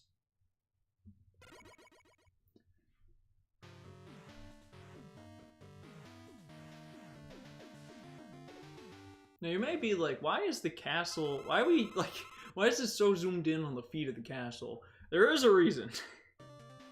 And the answer may shock you.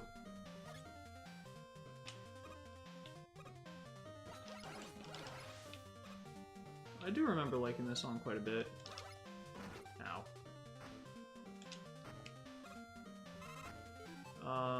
Do I need to fill anything? Probably Jet, honestly, the most. Get him stuck in here a little bit. Okay, okay. Now he's doing super jumps. Oh, this one. You gotta step on these switches here. I feel like Mega Man 9 did something similar to this too, with its castle. Kind of found the sweet spot though. Okay. Oh! Don't get crushed.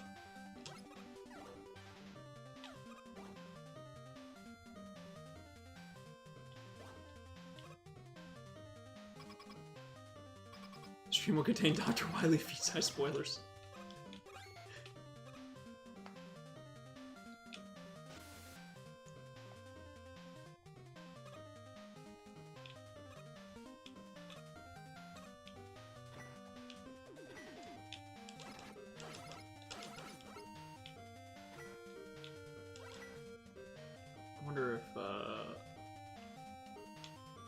This will prove helpful here.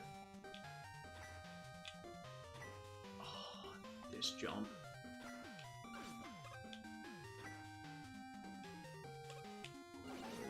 That's a weird jump there. Now the spikes are getting lower.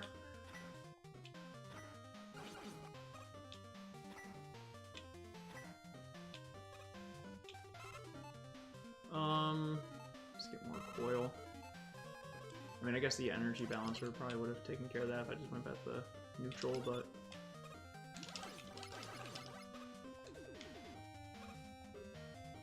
Now, I do remember this segment vaguely.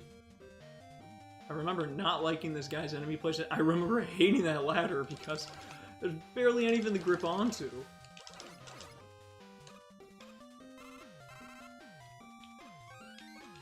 Where's the mechanic? Yeah, that was giving me some trouble earlier.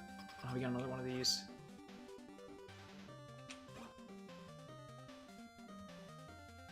I think the weirdest thing is that, like, it carries momentum. Oh, we're gonna hug the left. This may be a bad idea. Oh god, oh god.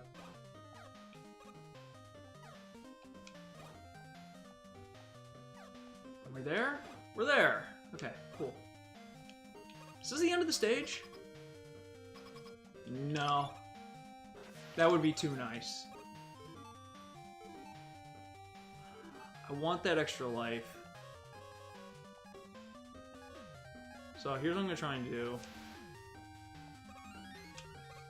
Okay, perfect.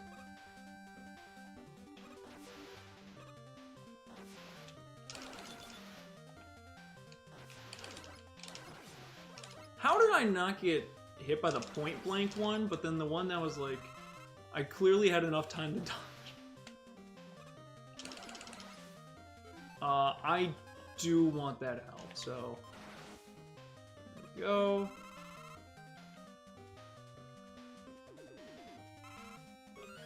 Perfect.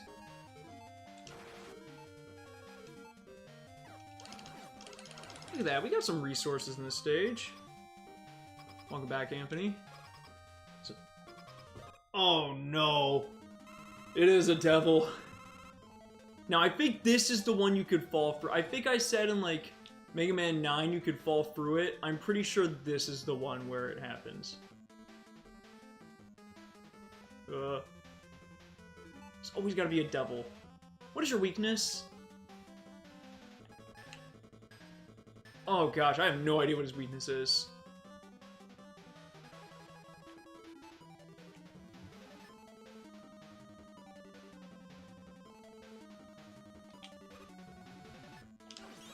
Okay, not that.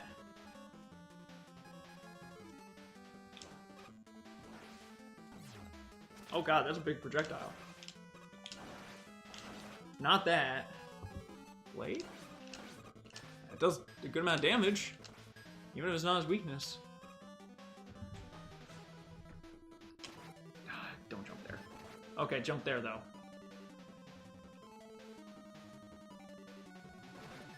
Why would you take that route? Why are you like this?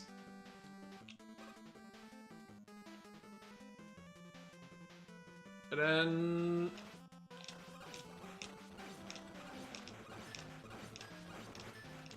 I think the reason why I was doing so much damage was because all three of the blades were hitting him. I think that was the secret.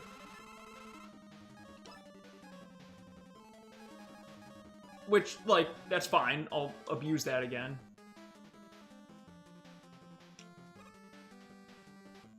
Yeah, Mega Man 10 has a pretty good boss fight theme. Gosh dang it.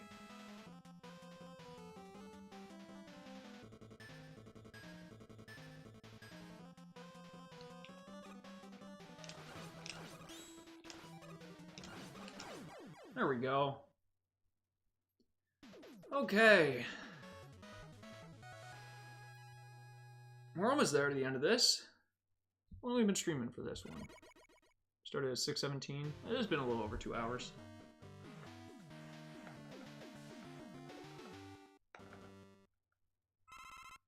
We gotta do capsule fights and then Wily. I think this song is okay if I'm remembering. Honestly, really enough, I think Coil is the best way to get up to this. But then I gotta switch off of it. Get Blade back.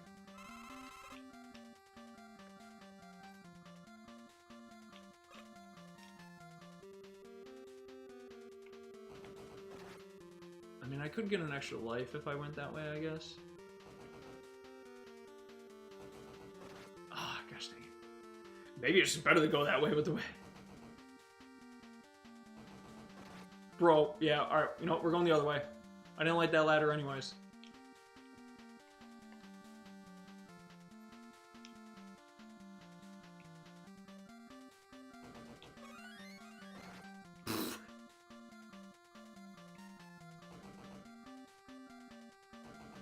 Now we're playing the Mega Man Game Boy game because that's kind of somewhere out of the stages and that.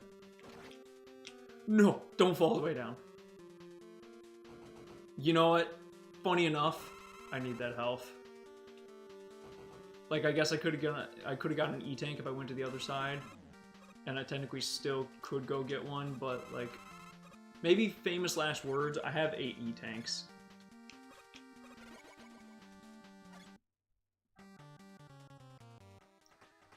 Okay, Blade Man. Hardest fight in my opinion.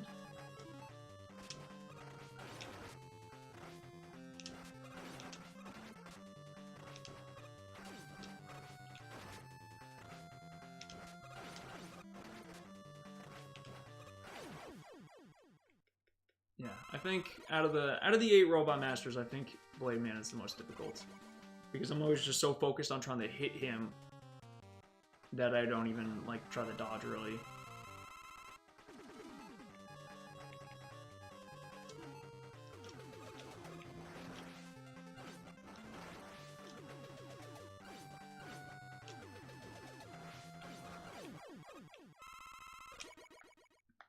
And with those words, the prophecy has been sealed.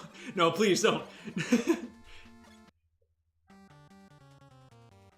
Sheep Man. So Sheep Man is weak to the Strike Mans. Mainly just because it also just gets rid of the clouds. Ow. So if you hit the cloud that he is in, you kind of, I think you just break him out of that phase. There we go. Knowing me, we're gonna be here for another 5 hours, based off of with this Wily fight.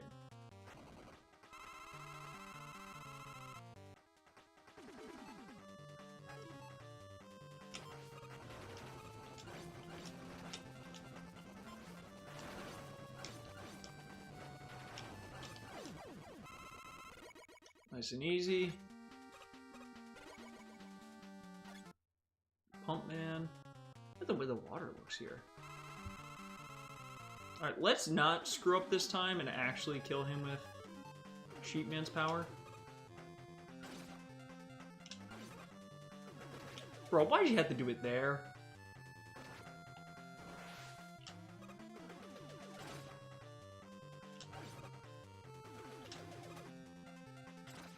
No. Ooh, we got a double hit there. I'm out.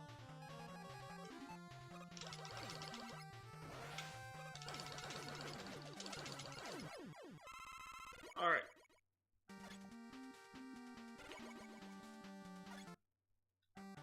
I like how he brought his turf. He needed his grass.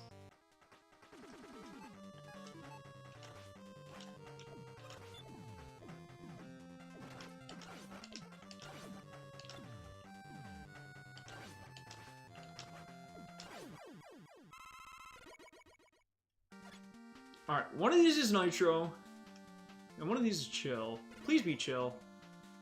Fix Nitro. Yeah, dang it.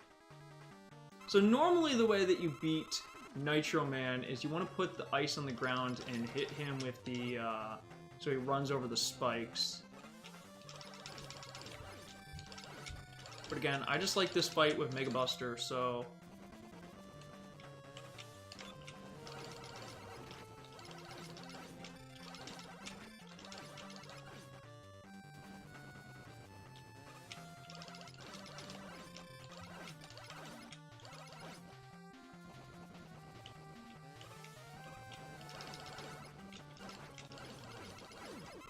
There we go.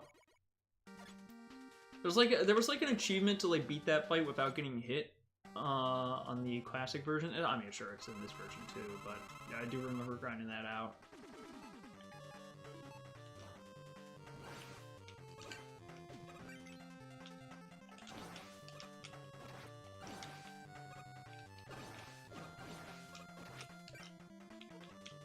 Bro, Showman is lighting me up. Bro. Ooh. No chill. Alright. Wily time. And he's a pirate.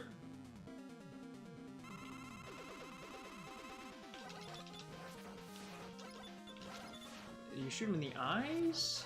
Yeah. Yeah, there's no, like, stupid, dumb egg gimmick this time.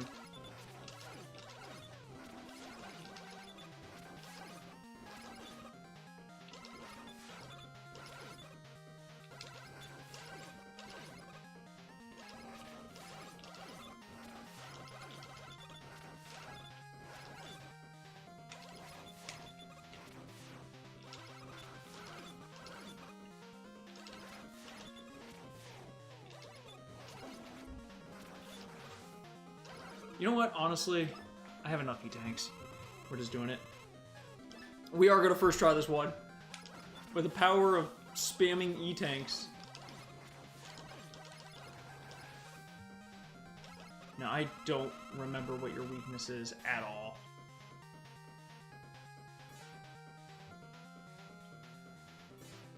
Do you ever come down, or no? You just stay up there? Well, I don't really have any weapons that hit you even if I wanted to, so this is kind of the problem. Oh!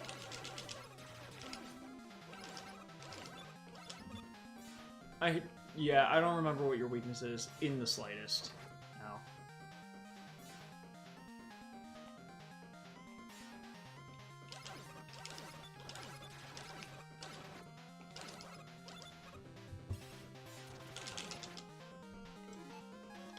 Again, with the power of spamming E-Tanks.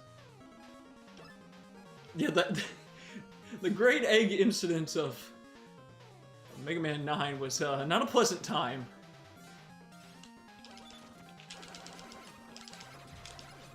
God bless the people that were here for that entire stream.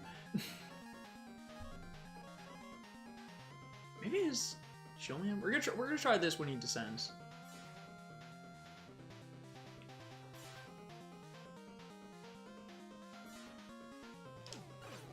Nope, definitely not that. Not Rebound Striker. Not Metal Blade. I think it maybe Water Shield.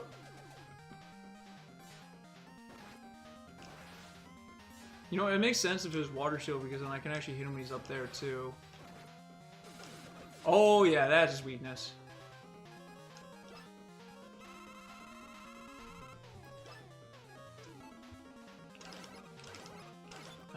Damn it. Oh, I got to do one more of this. I mean, it's not that big of a deal.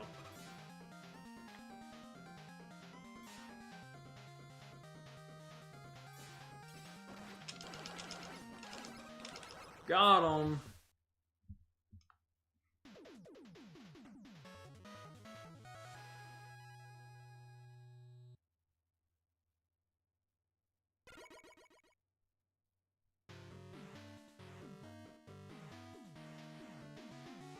So, you know how I said that we were looking at the feet? That was a weird perspective.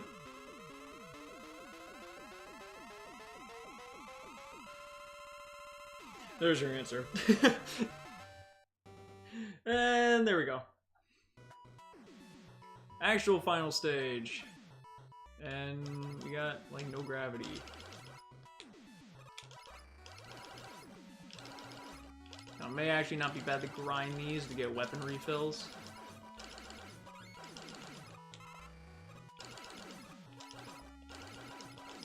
That being said, I also don't know his weakness, so... Ooh. That was nice. Ooh.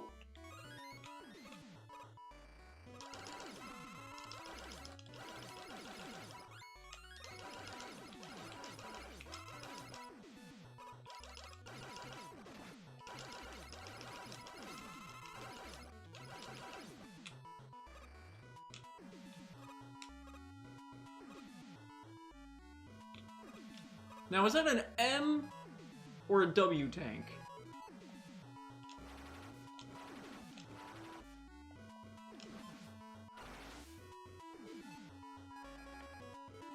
Truth be told, I'm not entirely sure, but we're gonna find out. Well, if it's an M-Tank, I didn't mean to use it. Well, if it is an M-Tank, I guess we'll find out. Oh, you're on Muffin.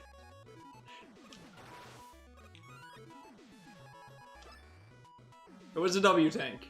I guess I probably couldn't have inferred that because the extra lives were upside down. But I thought maybe if it was flipped, it was M for Mini, it was flipped to W for Wumbo.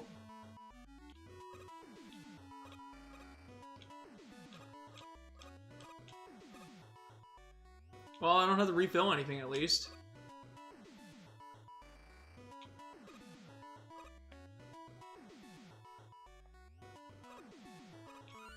Oh, that one's an M-Tank. Okay. I think they give you a little bit too much. I don't remember this one being that difficult.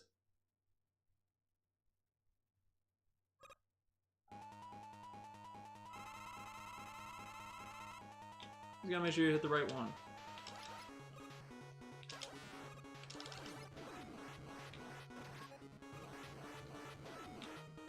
Okay, well.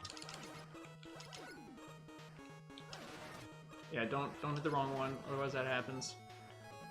What is your weakness? We're gonna find out.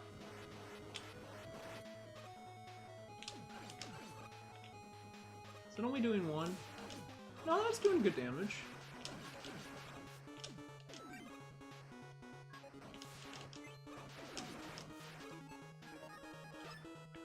Yeah, we got this.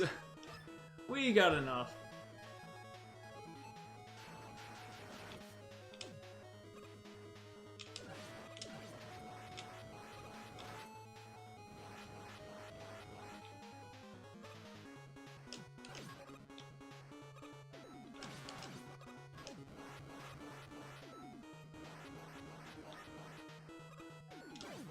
There we go.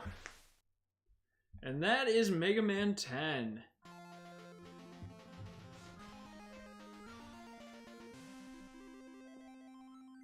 See, this is what happens when you save your E-Tanks. I've got you now. Dr. Wily? You got a fever. Did you catch the Robo-Encevirus too?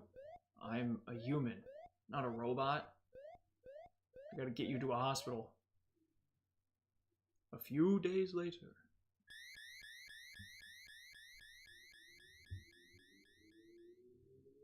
Oh no, Dr. Wily's gone missing. Oh, what's this?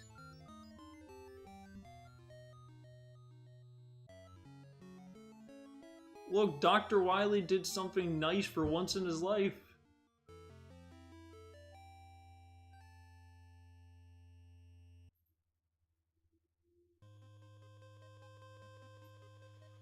There we go.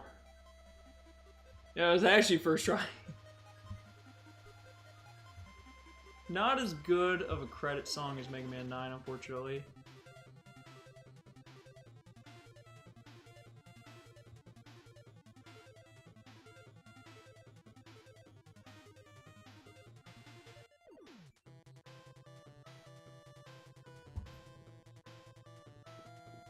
Ugh.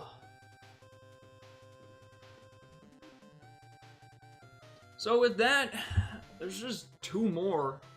There's Mega Man and Bass, which, like, to be honest with you, if I'm just doing the numbered games, I technically don't even have to do, it's just Mega Man 11. I just thought that Mega Man and Bass would have been funny, because I'm going to suffer. I will be suffering that stream, and I figured that is entertaining for you guys. Mega Man and Bass is hard. That game is really hard.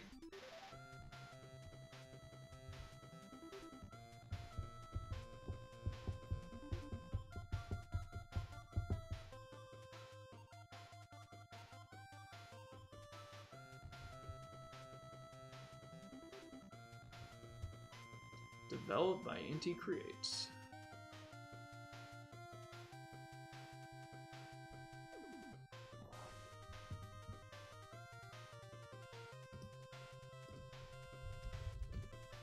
Just title the stream Masochism. Suffering.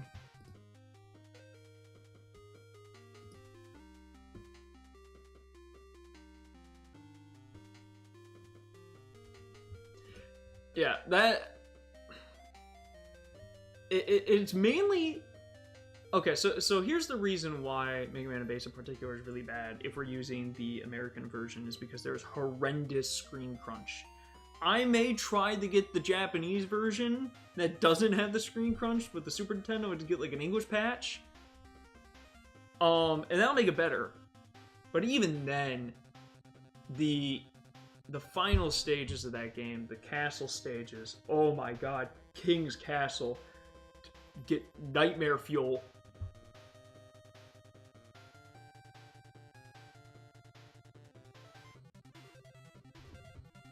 And what stinks is the music is good. And the music is good there. So it's just suffering. And you're like, why? Why are you so attached to this?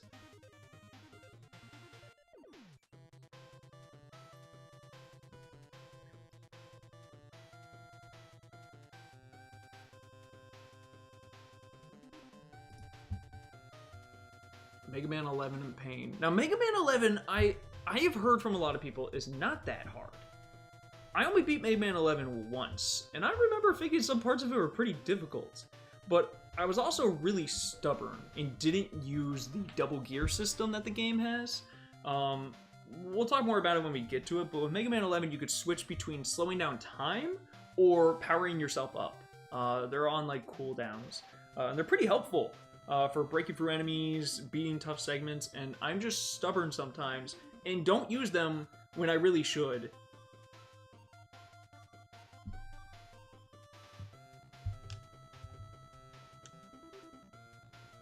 This is a longer credits than I feel like other Mega Man games.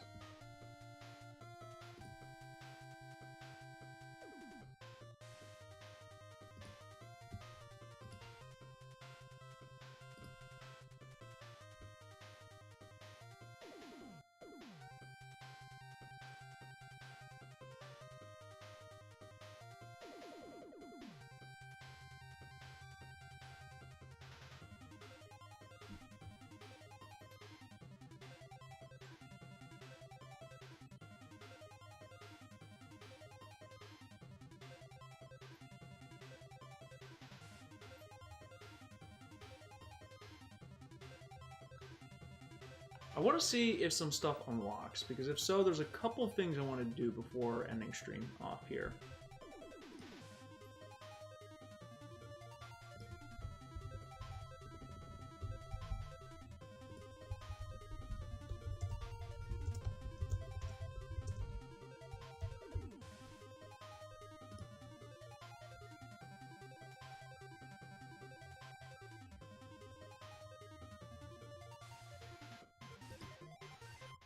Hooray! There we go. Produced by Capcom. Wily Machine normal. Wily Machine Capsule normal. Wonk Wily. Clear time 1 hour and 22 minutes. That is not... Well, actually, I did spend a lot of time talking about Japan. I don't feel like that's right, but you can access hard mode. And there you go. Now base is on the title screen. So I'll just show this briefly. So this is base. This is to give you a little bit of a teaser about what we're going to be seeing here. So let's go on the sheet, man. So Base plays pretty much the same way that he plays in Mega Man and Base, with one exception, and that is he gets a double jump in Mega Man and Base, which is amazing. Now, when you do fire, you are stuck in place. But look at this. You can fire in... Actually, I don't think it's 8 directions because you can't fire straight down. 7 directions. And you fire like crazy. You go, wow, okay. It's a lot of bullets. You must just eviscerate stuff. And yeah, he kind of does. But he does do, like, each pellet technically does less damage. But it's just you fire them so fast that it's like... So, the way to kind of get around the being stuck in place thing is just jumping a lot. He also has a dash. So Base is honestly a pretty good way to play this game. And instead of having Rush, you have Treble. So this is your kind of like Rush Coil. which is crazy. It's really good.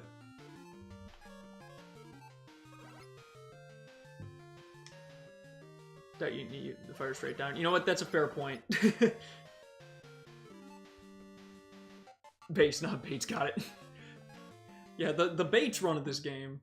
All right, so wait, no, I don't need to do this. So we're gonna go back to. We're gonna go back to the title screen. I want to show off Proto Man as well while we're here because I don't think I did that for Mega Man 9.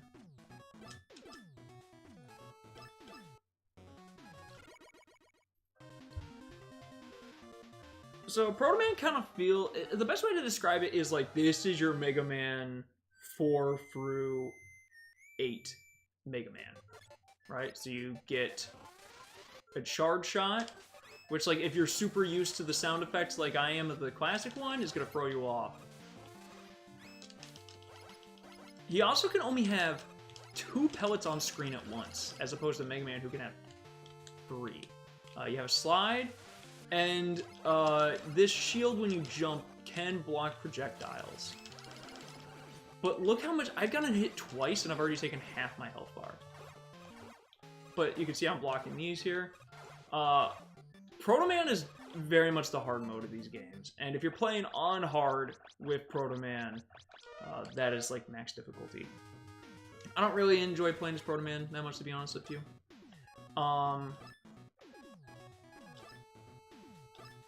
Last thing we're gonna do...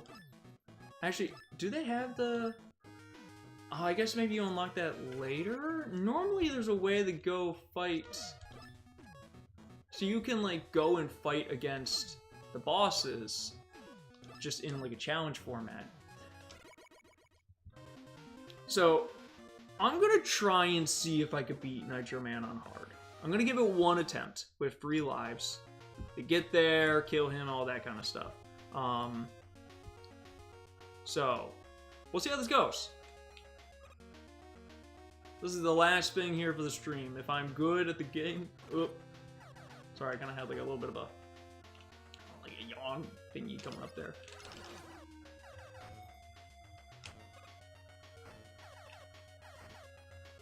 Oh, gosh dang it.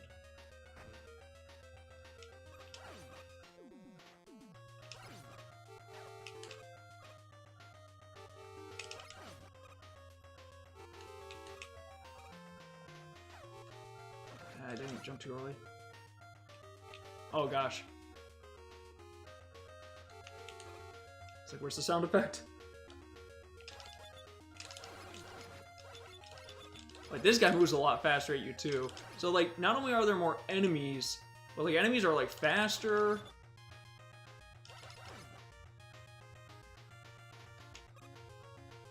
Hard mode is pretty tough in this game. And, like, you can't ride that like you could in the previous one all the way without an enemy being there.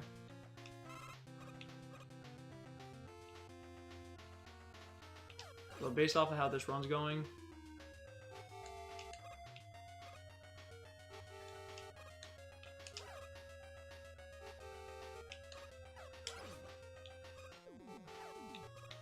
Yeah, ooh, not going the best. I think for the speed runs, they're really tactical about their rush coil placement. And I think they just use rush coil to get over these.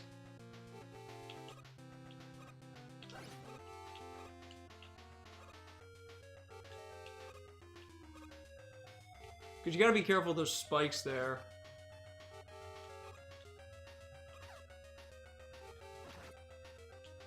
I can get an extra life to make up though for that. Alright.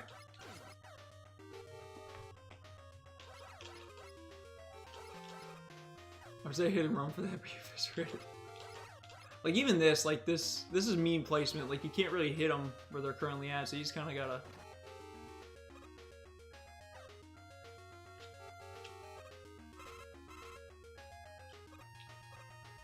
And I still think you can get some goodies here.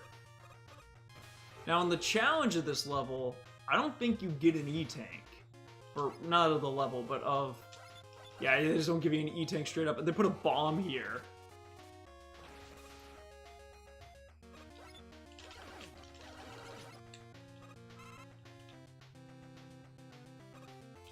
Oh my gosh. What madman designed this?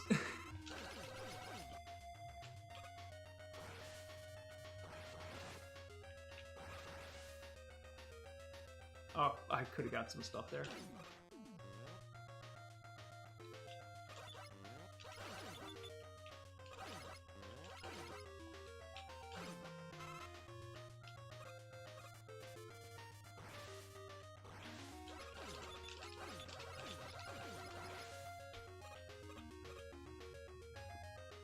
Okay, just jump, jump!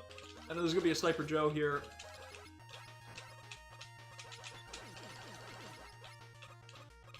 Okay, so how many lives do I have?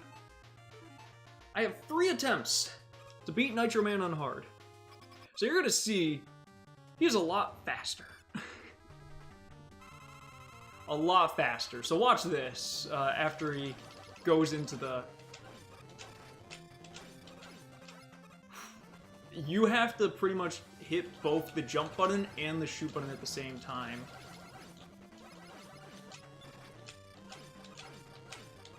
Like that. Oh my god.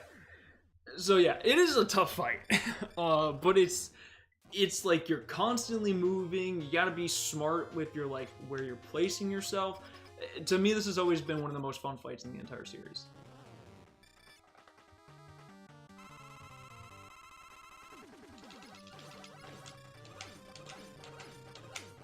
That just, like, it's so satisfying when you pull that off right there.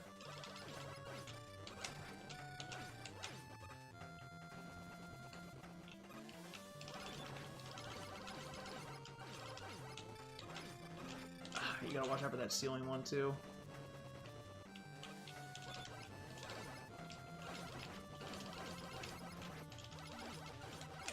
There we go. Alright. Not the cleanest fight. Again, there's one where you have to beat that without getting hit. And I know I've done it before. But I am old and rusty. So that did not happen.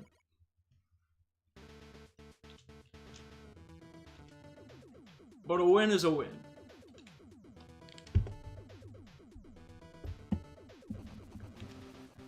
Alright.